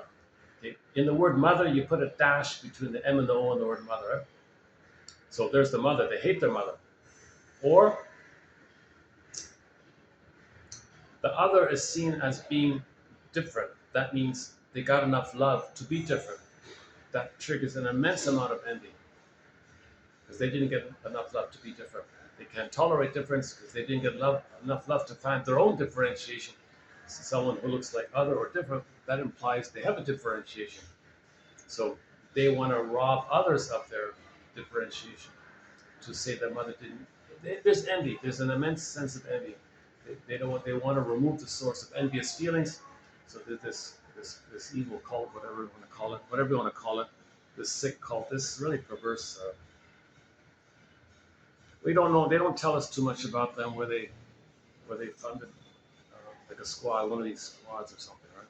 By some covert cult, and someone financing it. I don't know, or if it's just independent by them, or are they a member of some other thing? Very disturbing, very disturbing episode.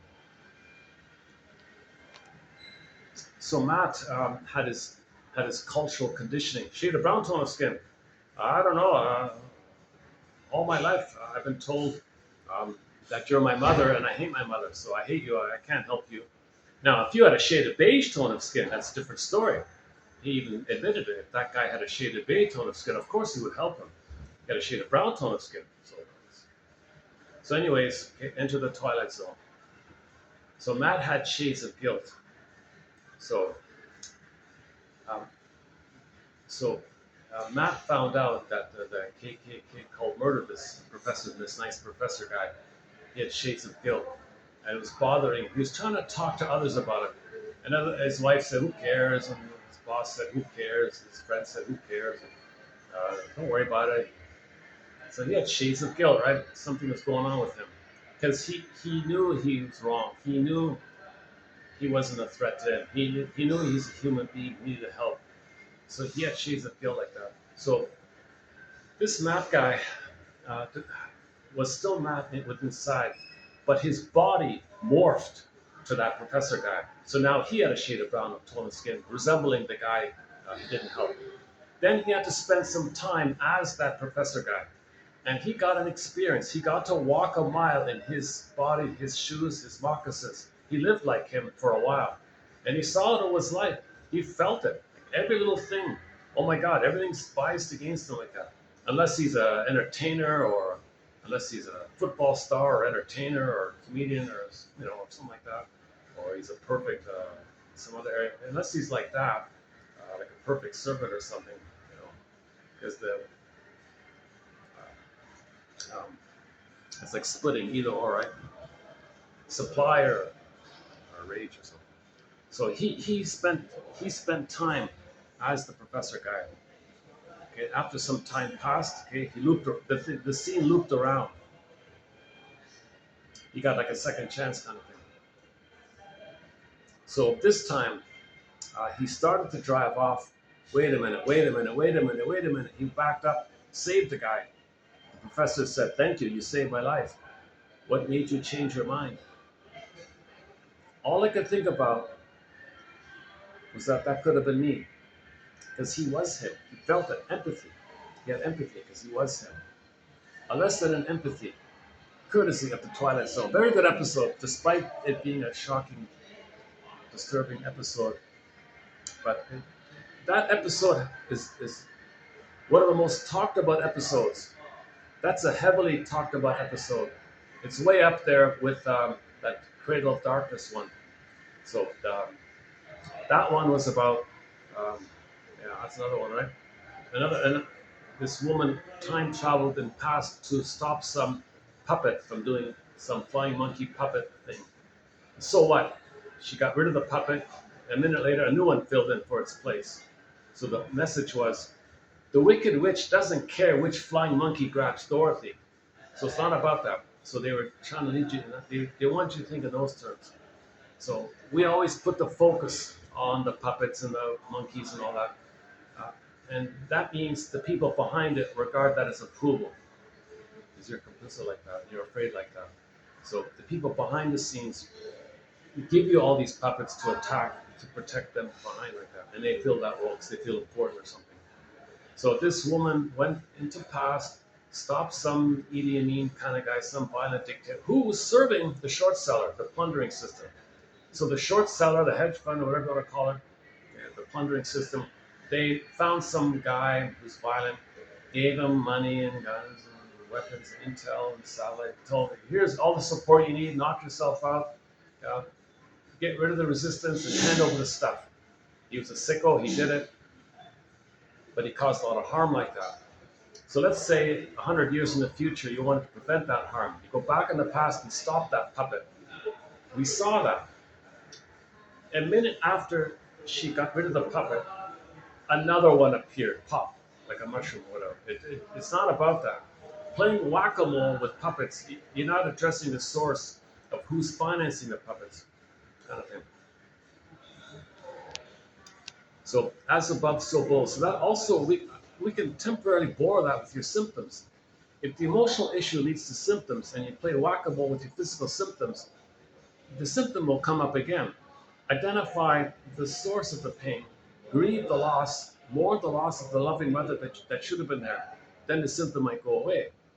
So mourning is the real issue. But if you're afraid of mourning and you peel away your symptoms or operate away your symptoms, the pain and the memory is still going on. So it might come on some other kind of area.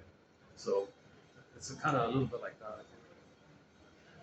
That episode is the number one most talked about episode, the Shades of Darkness one. But the episode just prior to it, called I think it's just prior to it, Shades of Guilt. That's maybe up there number two. The third one is the domestic abuse one about the Doberman Pinscher. Another emotional episode was a woman who was being hurt by her husband um, because she thought if she could save him, she could save her mother in the past. So she, as a child, felt guilty, defective, it's her fault, she's wrong, gotta save the mother, gotta save the mother, gotta save the mother. So she married a man like the mother. He was violent, like the mother was violent. So she tried to save him, thinking he could save her. It's too much. She was black and blue all the time, a very disturbing episode. And she was afraid to be assertive and all that. And no one would, and she wouldn't take anybody's advice to leave, protect yourself. What are you doing? Why are you in this situation like that? I gotta save the mother. I gotta save the mother. He's a copy of my mother. I gotta save him. I can save the mother. She still has that kind of hope like that. Now on his end, if he wanted a mind-reading breast. He wanted to hurt her to create a fusion so she would meet his needs even before he knew what his needs were. He thingified her by traumatizing her so she would be in a fusion with him so she would meet his needs. That's what he wanted. He didn't get the oneness of the breast. Saw the wife as the missing breast and wanted to control the wife, thinking he can control the breast. So he hurt her to that end. And she said, well, it's my fault, I'm wrong. Meanwhile, he says, no, you read my mind, you meet my needs. I'm the baby, you feed me, you supply me. You're the breast, you're a thing I own, I control you. A very abusive episode. Turned out the sister wanted to help her sister, so she sent her a figurine of a little Doberman Pinscher that the two sisters had as a child. So when these sisters were children, they had a Doberman Pinscher. And when the abused domestic housewife got the figurine, it triggered something. I wish my dog from childhood would attack this guy and protect me. I know this dog would protect me if he were here. I wish he were here. So now she had a live fantasy that her dog from childhood would attack him and protect her. When he hurt her, that fantasy of hers went into his mind during the fusion. He wanted the oneness, so their minds were one. It slipped in, her fantasy slipped into his mind. Now, her dog was in his mind. It was overwhelming for him. He had a psychotic break, saw the dog charging at him. It wasn't real, but he couldn't hold the intensity of the fantasy of the dog attacking him. So it was so strong, he had a psychotic break. He saw the dog jumping at him. So he'd shoot the dog and he hit a can. It wasn't there. But it was everywhere he looked. He looked up, the dog would charge. He looked left, the dog would charge. He was freaking out like this. Everybody's cheering for the dog. Everybody's saying, yes, go get him. Teach this guy a lesson. Tell him to back off. So this went on for a while like this. Okay, and meanwhile, now the wife is getting a little confidence, so she wants to leave. He said, oh no, you're my property. You have to read my mind and meet my needs because you're the missing breast. Okay, then no more. I'm not doing this anymore. Oh no, I'll follow you. I'll control you. You're my property. You're my thing. That's what he said. What an arrogant, violent, sadistic, another monster kind of, another sicko. Sorry. So, anyways, as she did that, the dog would jump out and attack him, right? Now, at that point, he knew the dog wasn't real. That's why he said, "I'm going to follow you. I know the dog's not real." Well, try, I guess. So the dog would charge at him. It wasn't real, but the dog would charge at him. But it was always there. He could never be free from it, right? So so he had no choice. The only way to not be attacked by the imaginary psychotic dog charging at him was to leave her alone. So the dog did it. The dog protected her. Very emotional episode. Those are the three top most emotional episodes. That one about the domestic abuse, yeah, the cradle one, and this one, and the violent one, the shades of guilt one. Those are three very difficult episodes. Good episodes, but those are the top three most emotional episodes. I just ran through them. I can't believe it. Okay.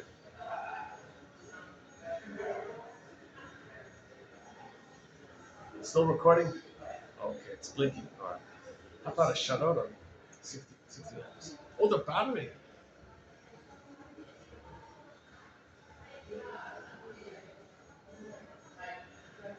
Over a third of the battery's gone, right?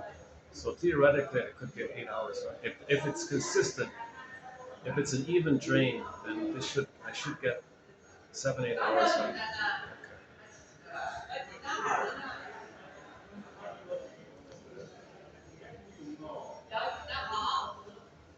Okay, we'll talk more about the Twilight Zone next time.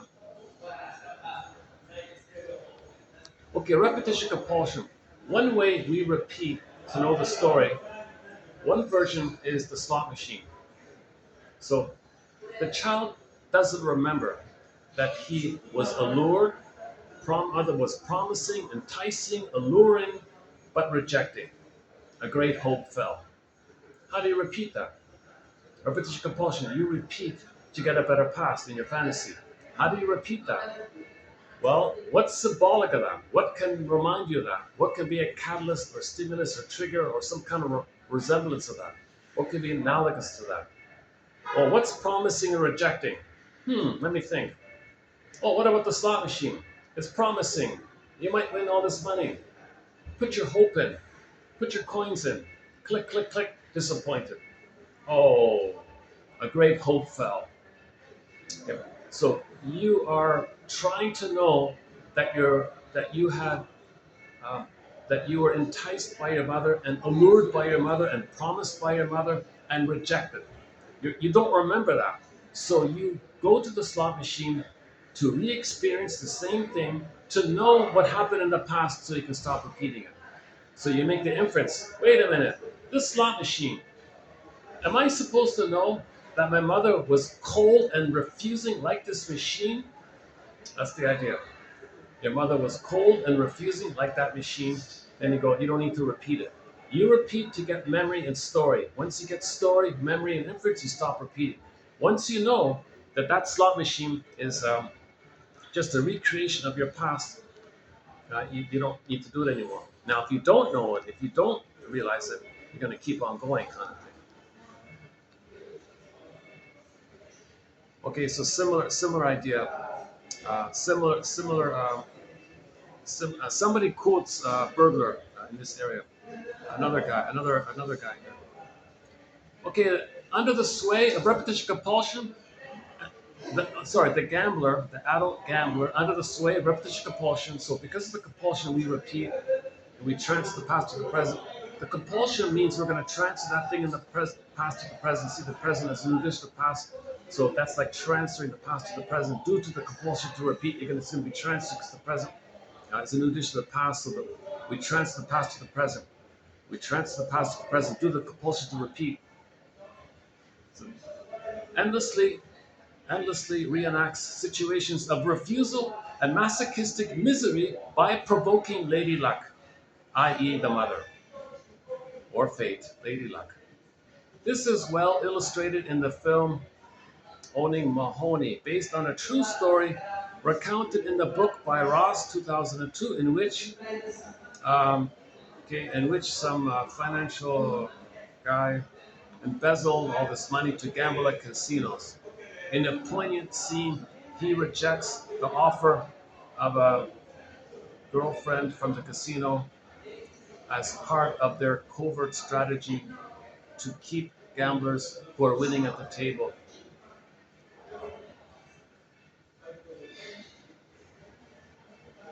saying he only wants lady luck. Okay, so one gambler guy was making money for a while. They offered her a escort or something. No, I don't want a real woman. I don't want that. I want lady luck. I want mother. I want mother. Winning means being reunited with the nurturing mother. Losing represents being rejected by her. And these guys, they kind of made reference to Bergler because he wrote a book on the topic. I haven't seen the movie. I just saw the trailer for it.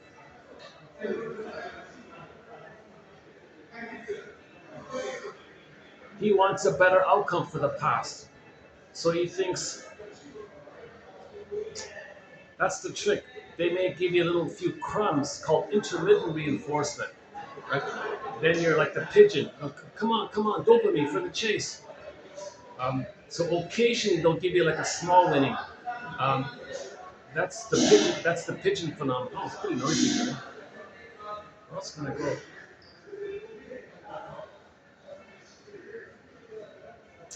Hmm. I think I've kind of it's either this or back inside over there. It's packed. My pigs are very big. Oh, there's a tour bus there. Oh, there is a. Oh, that's why a tour bus. I just. Oh, that's what it is. Well, that's why it's so busy.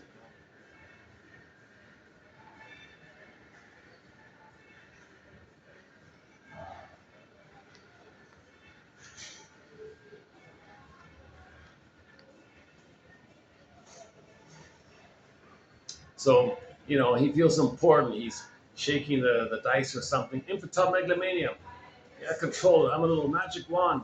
Come on, mother. Come on, mother. Meet. Satisfy me finally, mother. I control mother's response. I'm going to get mother's response. Come on, lady luck. Come on, fate. Come on. He does little gestures like magic jet, like shaking a rattle or something. Come on, like magic. He's going to get mother's response. So he's still in the place of taking refuge in the time that he's a little god.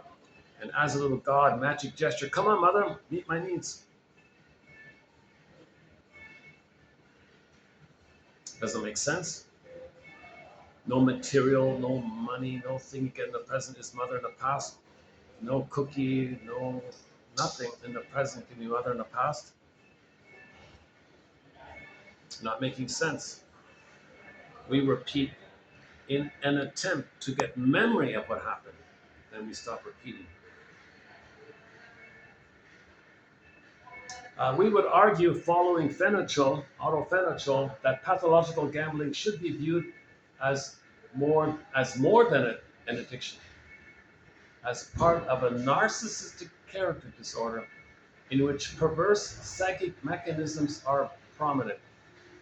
What is notably absent in the pathological gambler is any room for growth or creativity. That the quote game to which he is addicted is not playful,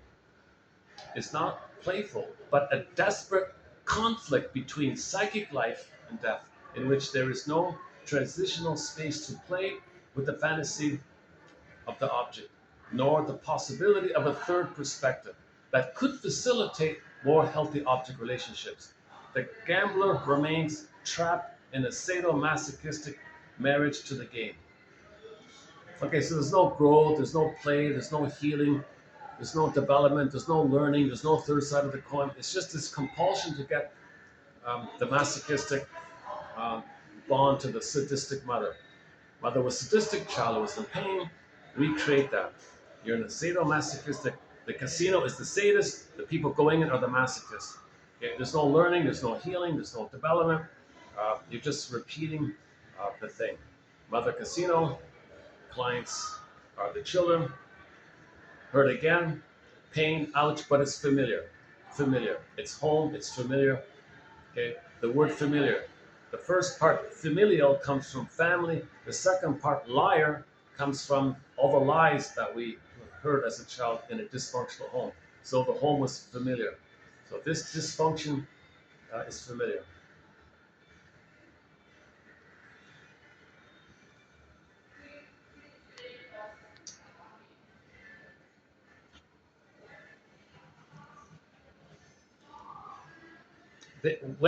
Where there has been a traumatic experience that cannot be fully metabolized or processed, repetition of the experience in a symbolic or coded form represents an attempt by the ego to gain mastery of something that could not be previously managed. That's a common opinion that you're going to master.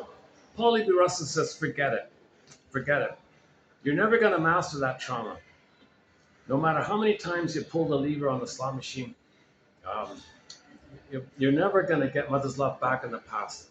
No magical time machine is going to appear where you got mother's love. You can't undo that. You can't get a better outcome for the past. Quote master or something. Now, if you mean you want to make yourself numb and you don't care, that's not mastery. So that was sort of the original theory about repetition compulsion. You keep repeating it so it doesn't bother you anymore. But they distinguish that between like learning something. So there's a difference between just learning something. So you mastered it by learning something. You played the piano, you mastered it, but versus this childhood stuff. An illustration of this would be where someone had experienced a traumatic situation.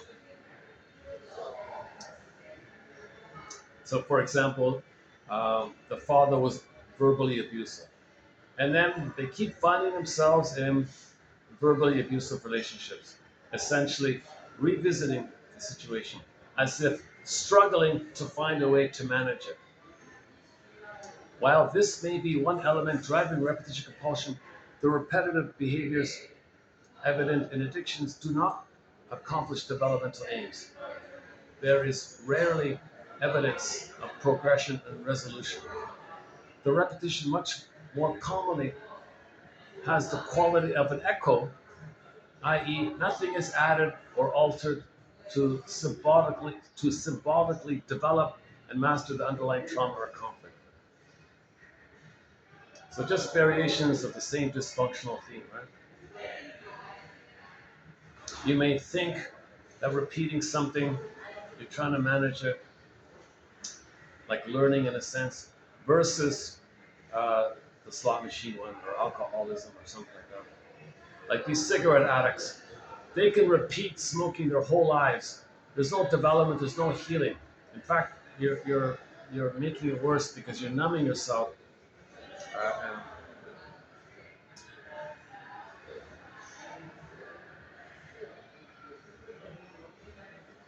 And you're damaging yourself. When you repeat it, you're damaging yourself. So some versions, maybe it's nothing. Some versions, you're damaging yourself. But either way, it's not going to work. Okay, the client frequently applies to the therapist feelings, thoughts, attributes, and motives that she had in the past relationship with the parent. Okay. As a result, the client may respond to the analyst as he or she did to that particular person in the past. Okay, that's known as transference, right? If the past relationship was characterized by hostility or indifference, the client may feel that same way about the person in the present. The tasks of the therapist then are to help the client work through these feelings, called mourning.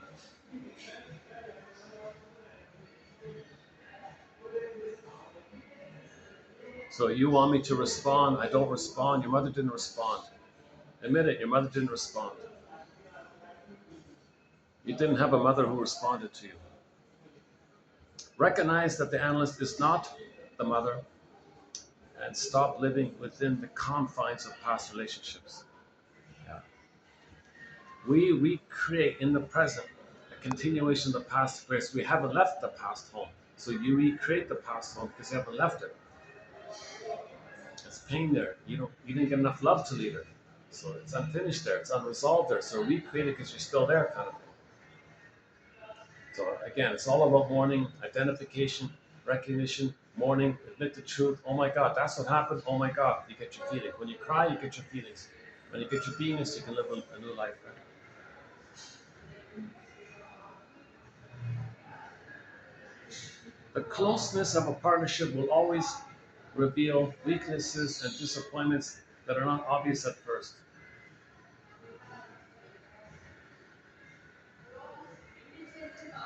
No partner will match all the inventions of our own mind.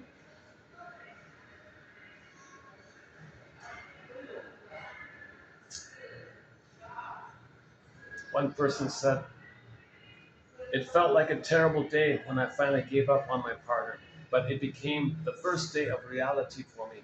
Only after that did I discard the images I had invented for her and began to get acquainted with who she really was." Okay, same thing, right? So love is second sight. The first sight is all the fantasies. Okay, take away the fantasies. Oh, disappointed. Now you get to know the person. That's love at second sight. Same idea. Okay, same idea. The mask is the image we use to cover an inner truth. And we need masks in some situations. Maybe we want to look good when we apply for a job or hide a weakness from others who would take advantage of us. But a mask can restrain intimacy when we forget to take it off. Okay. Apology. A genuine apology is personal, clear, and specific. It suggests a change in future behavior. The personal part says, "I'm sorry that I hurt you." The clear and specific parts name exactly what action we regret, and then we say how we will make repair. Now, if you say, "Oh, I'm sorry you feel that way," okay, no, that's not an apology because there's no specific action that we regret. You got to name the action that you regret. You got to say what you did that you regret. Don't say, "I'm sorry you feel bad." No, no, that's a trick. No, that's BS. That's a dodging, right? You're ducking. A lot of duck metaphors. Oh my God. So in this, he's ducking, right? Somebody tells you the truth, you're ducking. As a verb, you're ducking. A lot of people duck the truth, right? So he's ducking the apology. Now the other duck was the hypnosis one. The stage hypnotist, the hypnotist said, "Okay, be a duck, quack, quack." And now later, when you hear the word duck, I want you to quack. Okay, okay. Later, an hour later, here's the word duck. He's quacking. Post-it, not a suggestion. But my favorite duck metaphor is we live in two worlds. We can swim in the water, we can fly in the air, and we can mediate by walking on the land and hold those two worlds and live in these two worlds. Make the unconscious conscious.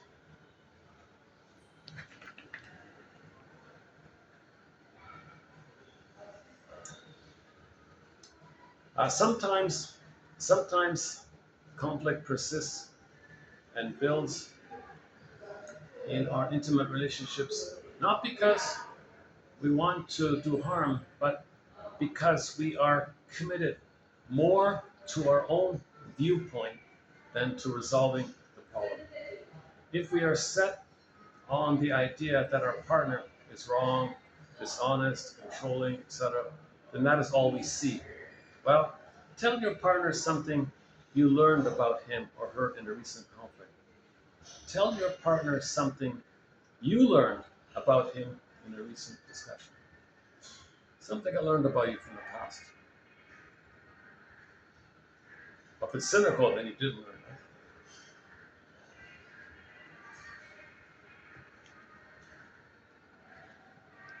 that. Okay, your mission, should you choose to accept it, is to pick one. Okay, so pick one. So we did what, 2, 4, what, 6, 8, 9. So we did 9 here today. So the idea is to pick one. In each batch, just pick one.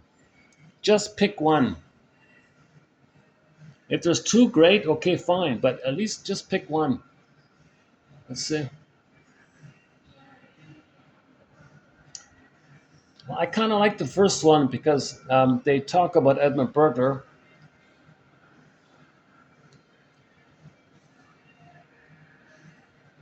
The second one's okay.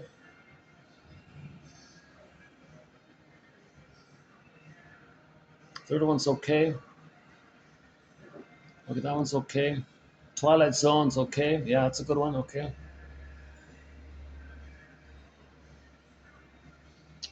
Okay, that one's okay. Mask, okay. Apology. I'm gonna have to go with the apology. Okay, so number 1 and number 8 for me are my favorites. So there's 2 here that I quite like. In particular, yeah, number 8, the apology one. How to make an apology. If I had to just choose one, it'd be number 8 here, the apology one.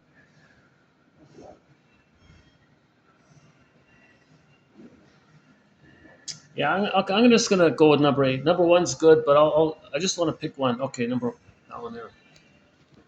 Okay, so the idea is you pick one, email it to yourself, write it down, whatever, and then just make some notes about what it suggests to you. What's the most interesting thing about it? What does it remind you of? Um, if there's a feeling, you identify it and say, what's the hardest thing about this feeling? I must have a very good reason for feeling this. Just validate, it kind of, and that's good enough. It's Robert Bly's advice: 10 minutes a day, just 10 minutes a day. Gentle awakenings, quiet awakenings. Now remember, when you try to heal, the memory of your mother saying to you when you were a baby, with me or against me, baby, that voice is going to come up. Back off. Those voices are from another era. They're shadow voices. Another Twilight Zone, oh my God, yeah. Another Twilight Zone episode is the bittersweet one, though. Hang on. There's another Twilight Zone episode called One Life Furnished in Poverty. I've mentioned it already a couple of times, but let's do it again here. So when you're trying to heal, the freezing parent construct, the critical mother voice, where she said to you, with me or against me, baby. So what mothers do to the baby is, baby, I need you to take care of me. You're going to be autonomous. You're going to have yourself. You have needs. You want something from me? You try to be autonomous, I abandon you. Make up your mind. You're with me or against me. Baby freaks out. Okay, mother. Now later, decades later, you try to heal. That voice comes up. Okay, enter the quote from the Twilight Zone. One life, comma, furnished in poverty. Quote, it's rather bittersweet how we spend so much time trying to justify ourselves to the shadows of those who are long gone. Okay, this is also another time travel one, right? He went back to his childhood. The fellow went back to his childhood um, to get a better clarity about it. Okay, so you're trying to justify yourself to shadow voices, phantom voices, from people who are long, long gone from another era, from another time. And you're trying to win love from this echo voice? What for? What for? It's rather bittersweet how we spend so much time trying to justify ourselves to the shadows of those who are long gone. So you might say to yourself, okay, fine. Let's say my parents are alive. Let's say your parents are still alive. Okay, so holidays are coming up. You drive home, interview your parents. Try to get the story from them. Get the truth from them. Okay, why they treated you the way they treated you. And even if they were alive, would they remember, i.e., would they recall what they had said or done that made you spend the rest of your life proving yourself?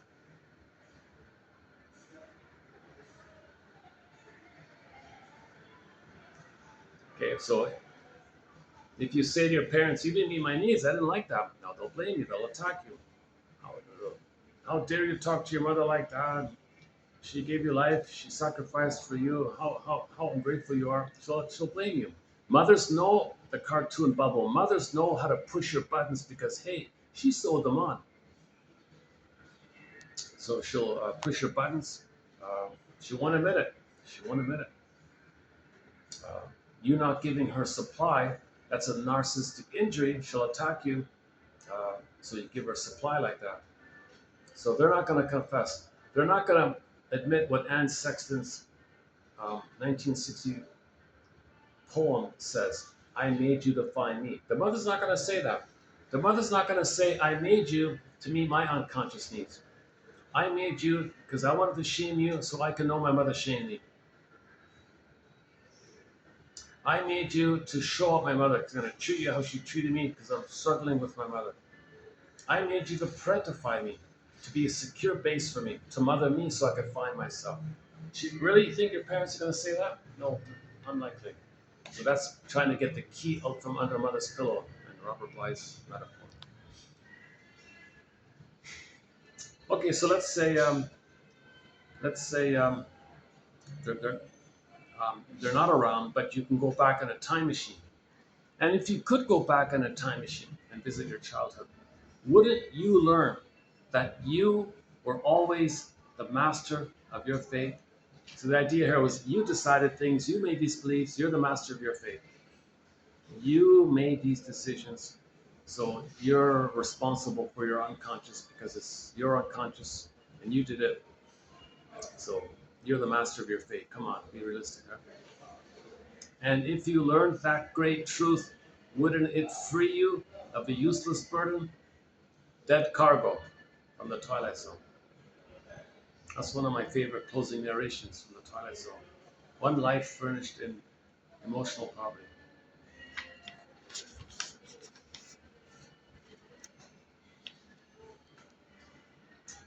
Well, this is the longest video I've done in a while because of the battery issue. Right? Let's see, 65%. Okay, so the battery's working. For my purposes, fine. If I don't have to carry the backup, that bulky backup battery. If the internal battery can hold out, oh, let's hope the storage can hold out. Oh, let's check this storage. Oh my God.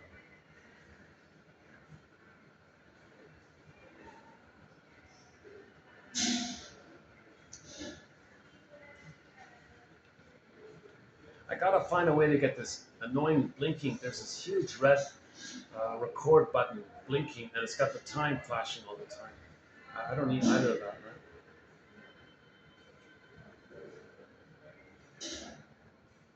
Plus some other little, all these other little things.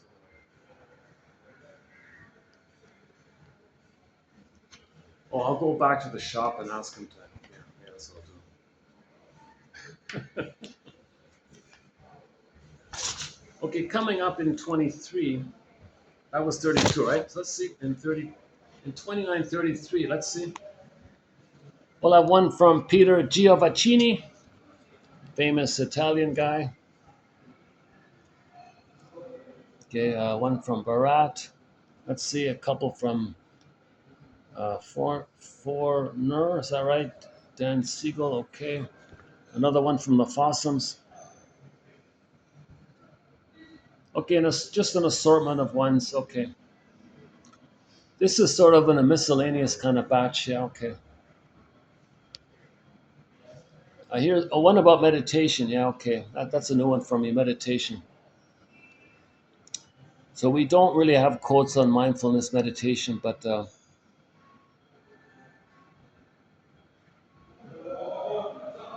bring your awareness inward but while paying attention to what's happening inside your body.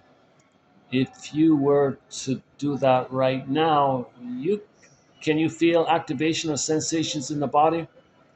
Muscles tightening, something's heavy, something in the stomach. This inward focus is the beginning of becoming aware of what's happening for you neurobiologically. If you direct yourself from thinking in your mind to being mindful of what is happening for you in your body now, in the here and now, this is the first step to becoming mindful. What you are doing when you drop your attention from thinking to sensations, musculature, etc., feelings, and so on, is to bring your focus to what is happening for you in the present. This is called mindfulness. If you were to continue to stay doing this focused attention and sustain your awareness and have an objective, almost scientific type of stance to your inner self and experience, you will be moving towards the state of mindfulness. If you were to hold this state for extended periods of time, you will eventually develop the trait of mindfulness. If you were to produce this state constantly, you will become a mindful person. The body is continually sending information to the brain, and the brain reacts to what is being communicated from the body to find homeostasis, the place of just right. The shoulders might be saying, the shoulders might be saying, we need to be tight and taut because of this, or our body needs to be engaged for this reason. Oh boy. So how do you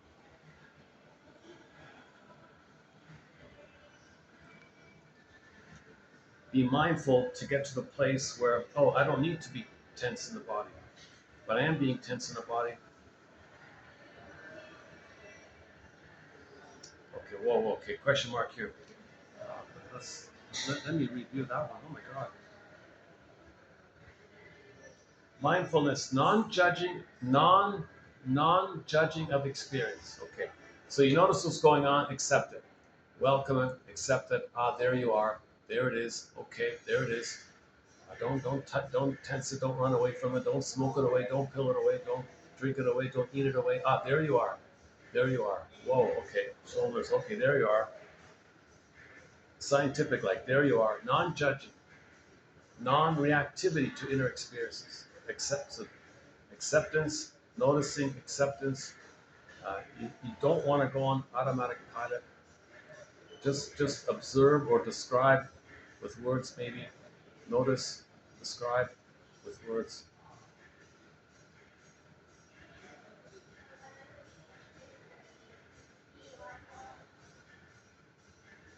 I mean, I do see people who are mindful. It is quite amazing to meet people who are mindful. I feel relaxed in their presence right off the bat, kind of thing. They just have a quality of beingness. They're just present. They're not judging you. They're just accepting the moment and who they are, who you are, kind of thing.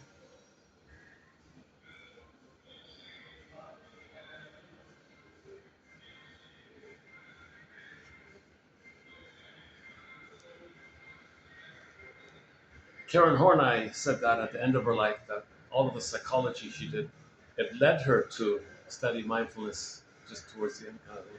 She thinks that's sort of like the next step. Okay, so that's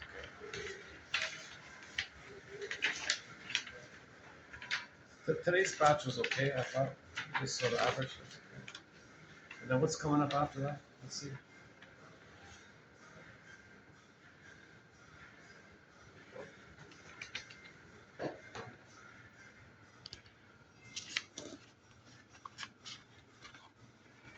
Okay, these okay, another miscellaneous. Okay, you know what? I think the next the next two are sort of miscellaneous kind of quotes. Okay, then we got some good ones by Eric Byrne and Marion Woodman. Okay, we got some good quotes from Janoff coming up. Arthur Janoff, yeah. Those are coming up. Maybe two or three of those, okay. And then okay, Solani, a couple from Solani, those are good ones. Yeah, okay. So we got Solani, Janoff, Woodman coming up. Okay. So after that little stretch, then I'll redo and see if I can update uh, Miss Teachworth's theory about the three-chair exercise. Role play your healthy parents. Create and role play your parents as healthy versions of your parents. Role play and make up healthy parents and play those roles, you yourself, father to mother. You play a healthy father talking to you playing your healthy mother. Your healthy mother, whom you're playing, you as healthy mother version that you make up, talk to your father who's healthy, whom you're playing. Okay, so you want that kind of interaction with the chairs like that. And you do it with different sequences. Okay, decide, do an apology together, make an I statement together, decide on a fun activity to do together, show some affection together, show a little gratitude together, show a little um, deciding on a holiday together, show, think about a fight they had and do a positive version of what you wish took place. If one parent didn't make the I statements is a sort of say okay, role play what you wish took place, but not fantasize it. Do the role play.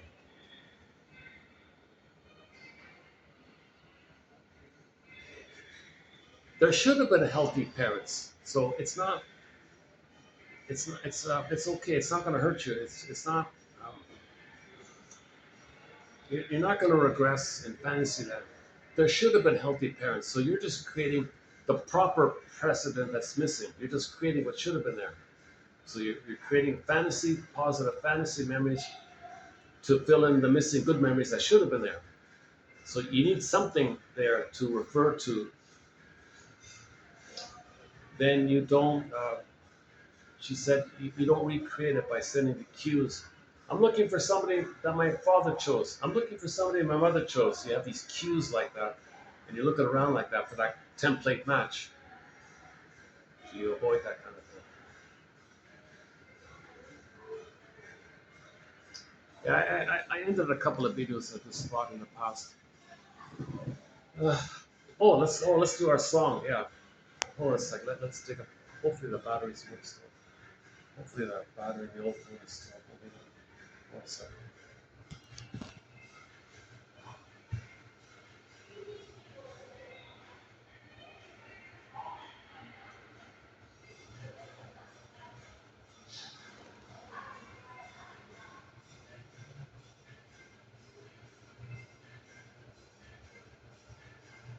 Our theme song.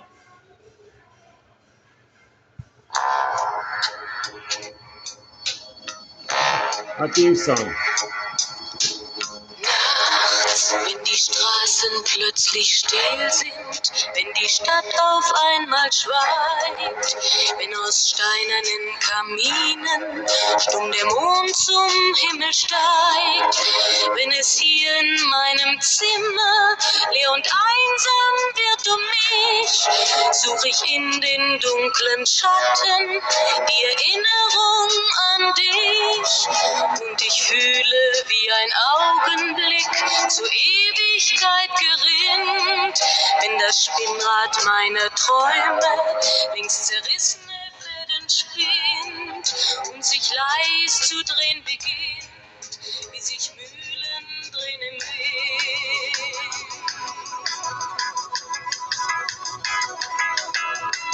Und es kreisen die Gedanken ohne Anfang, ohne Ziel, wie die schnellen Wellenringe, wenn ein Stein ins Wasser fiel, wie ein Kreisel, den die Peitsche übers Straßenpflaster treibt, wie Spiralen, die ein Adler in den Abendhimmel schreibt. Und ich fühle, wie ein Augenblick zur Ewigkeit gerinnt, wenn das Spinnrad meiner Träume längst zerrissene Fäden spinnt und sich leis zu drehen beginnt, wie sich Mühlen drehen im Wind.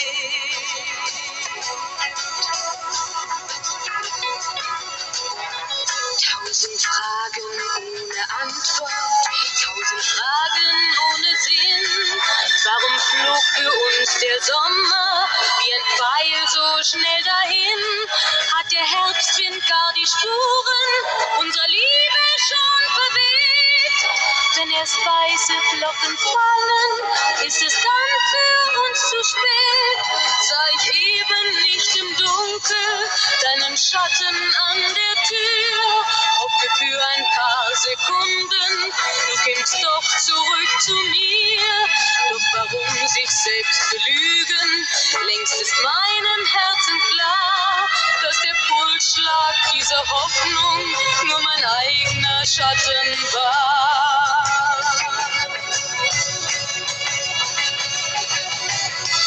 Und ich fühle, wie der Augenblick zur Ewigkeit gerinnt, wenn das Spinnrad meiner Träume längst zerrissene Fäden spinnt und sich leis zu drehen beginnt, sich im Kreis zu drehen beginnt, wie sich Mühlen drehen im Wind, wie sich Mühlen drehen im Wind.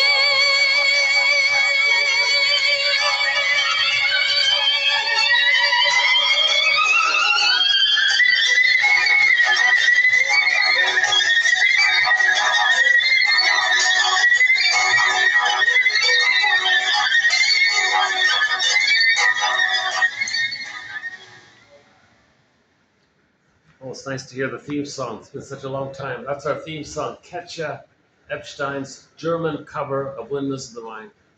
A very good English rendition is the one done by Barbara Lewis.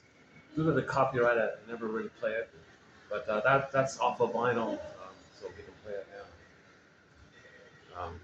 Let's go over to the cherry blossoms. Take a peek and close. Let's close it up over at the cherry blossoms.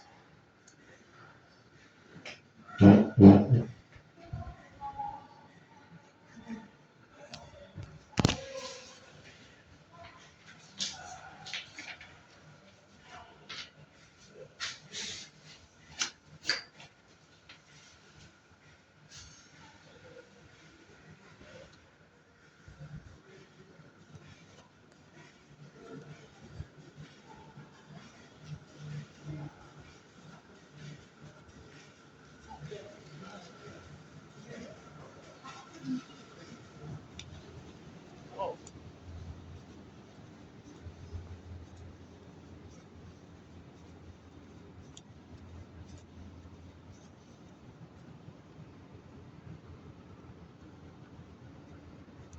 oh, I see. Oh, I just noticed. Oh my goodness. Oh, if it's dark, the screen changes. Yeah.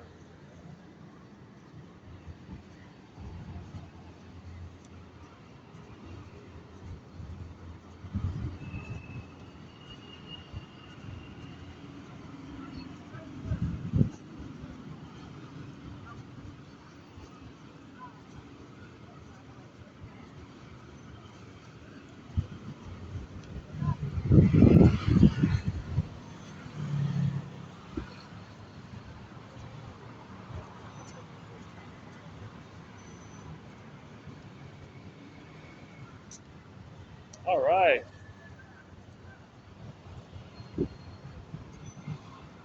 All right. All right. Look at that, eh? That's awesome.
Okay, for the love of there to medicine.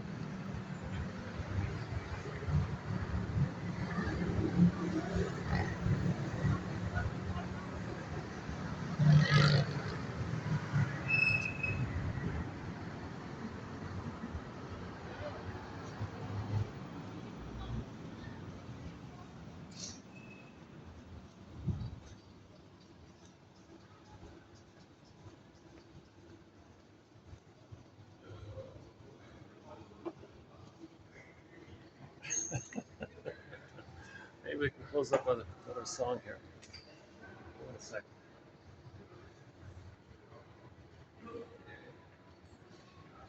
Let's pick a song.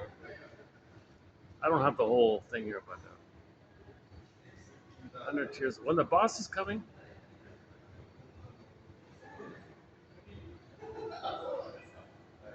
Okay, here's Oma Wumi's. She's a Nigerian pop diva. Um, Oma, written as one word, OMAWU, M as in Mary, I, Oma Wumi. Um, it's hard to find on YouTube. You got to type in her name, Oma Wumi, and then when the boss is coming. Just a fun sort of. Can I play it here? I think so. Should be okay. Let's see. When the boss is coming, just for fun.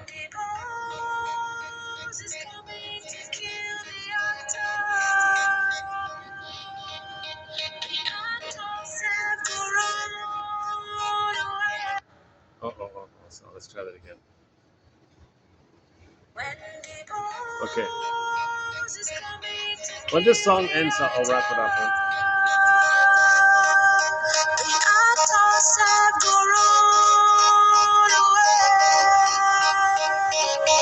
When the boss is coming to kill the actor, the actors have run away.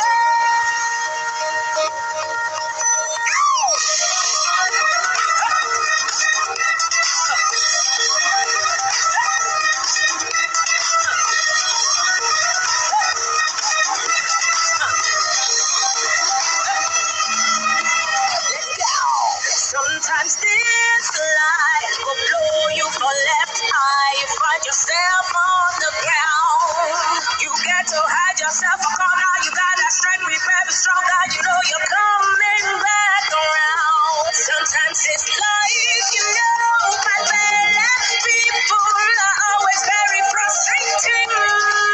You got to understand that life is a process. Waiting inside the solid and then the act of the die for feel. When the world is coming to kill. Okay, next time. Okay, I'll play it next in another. I'll play it next time in a more appropriate place.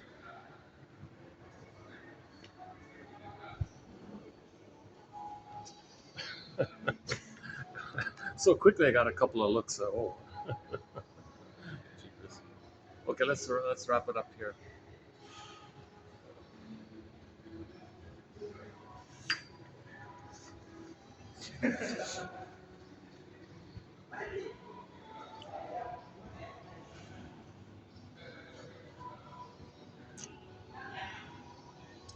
Okay, we'll see you. See you in the next video. We'll definitely update Anne Teachworth's theory from her book called "Why We Pick the Mates We Do," and the 3-chair exercise for the love of narrative medicine. I'll see you in the next video. Thanks very much.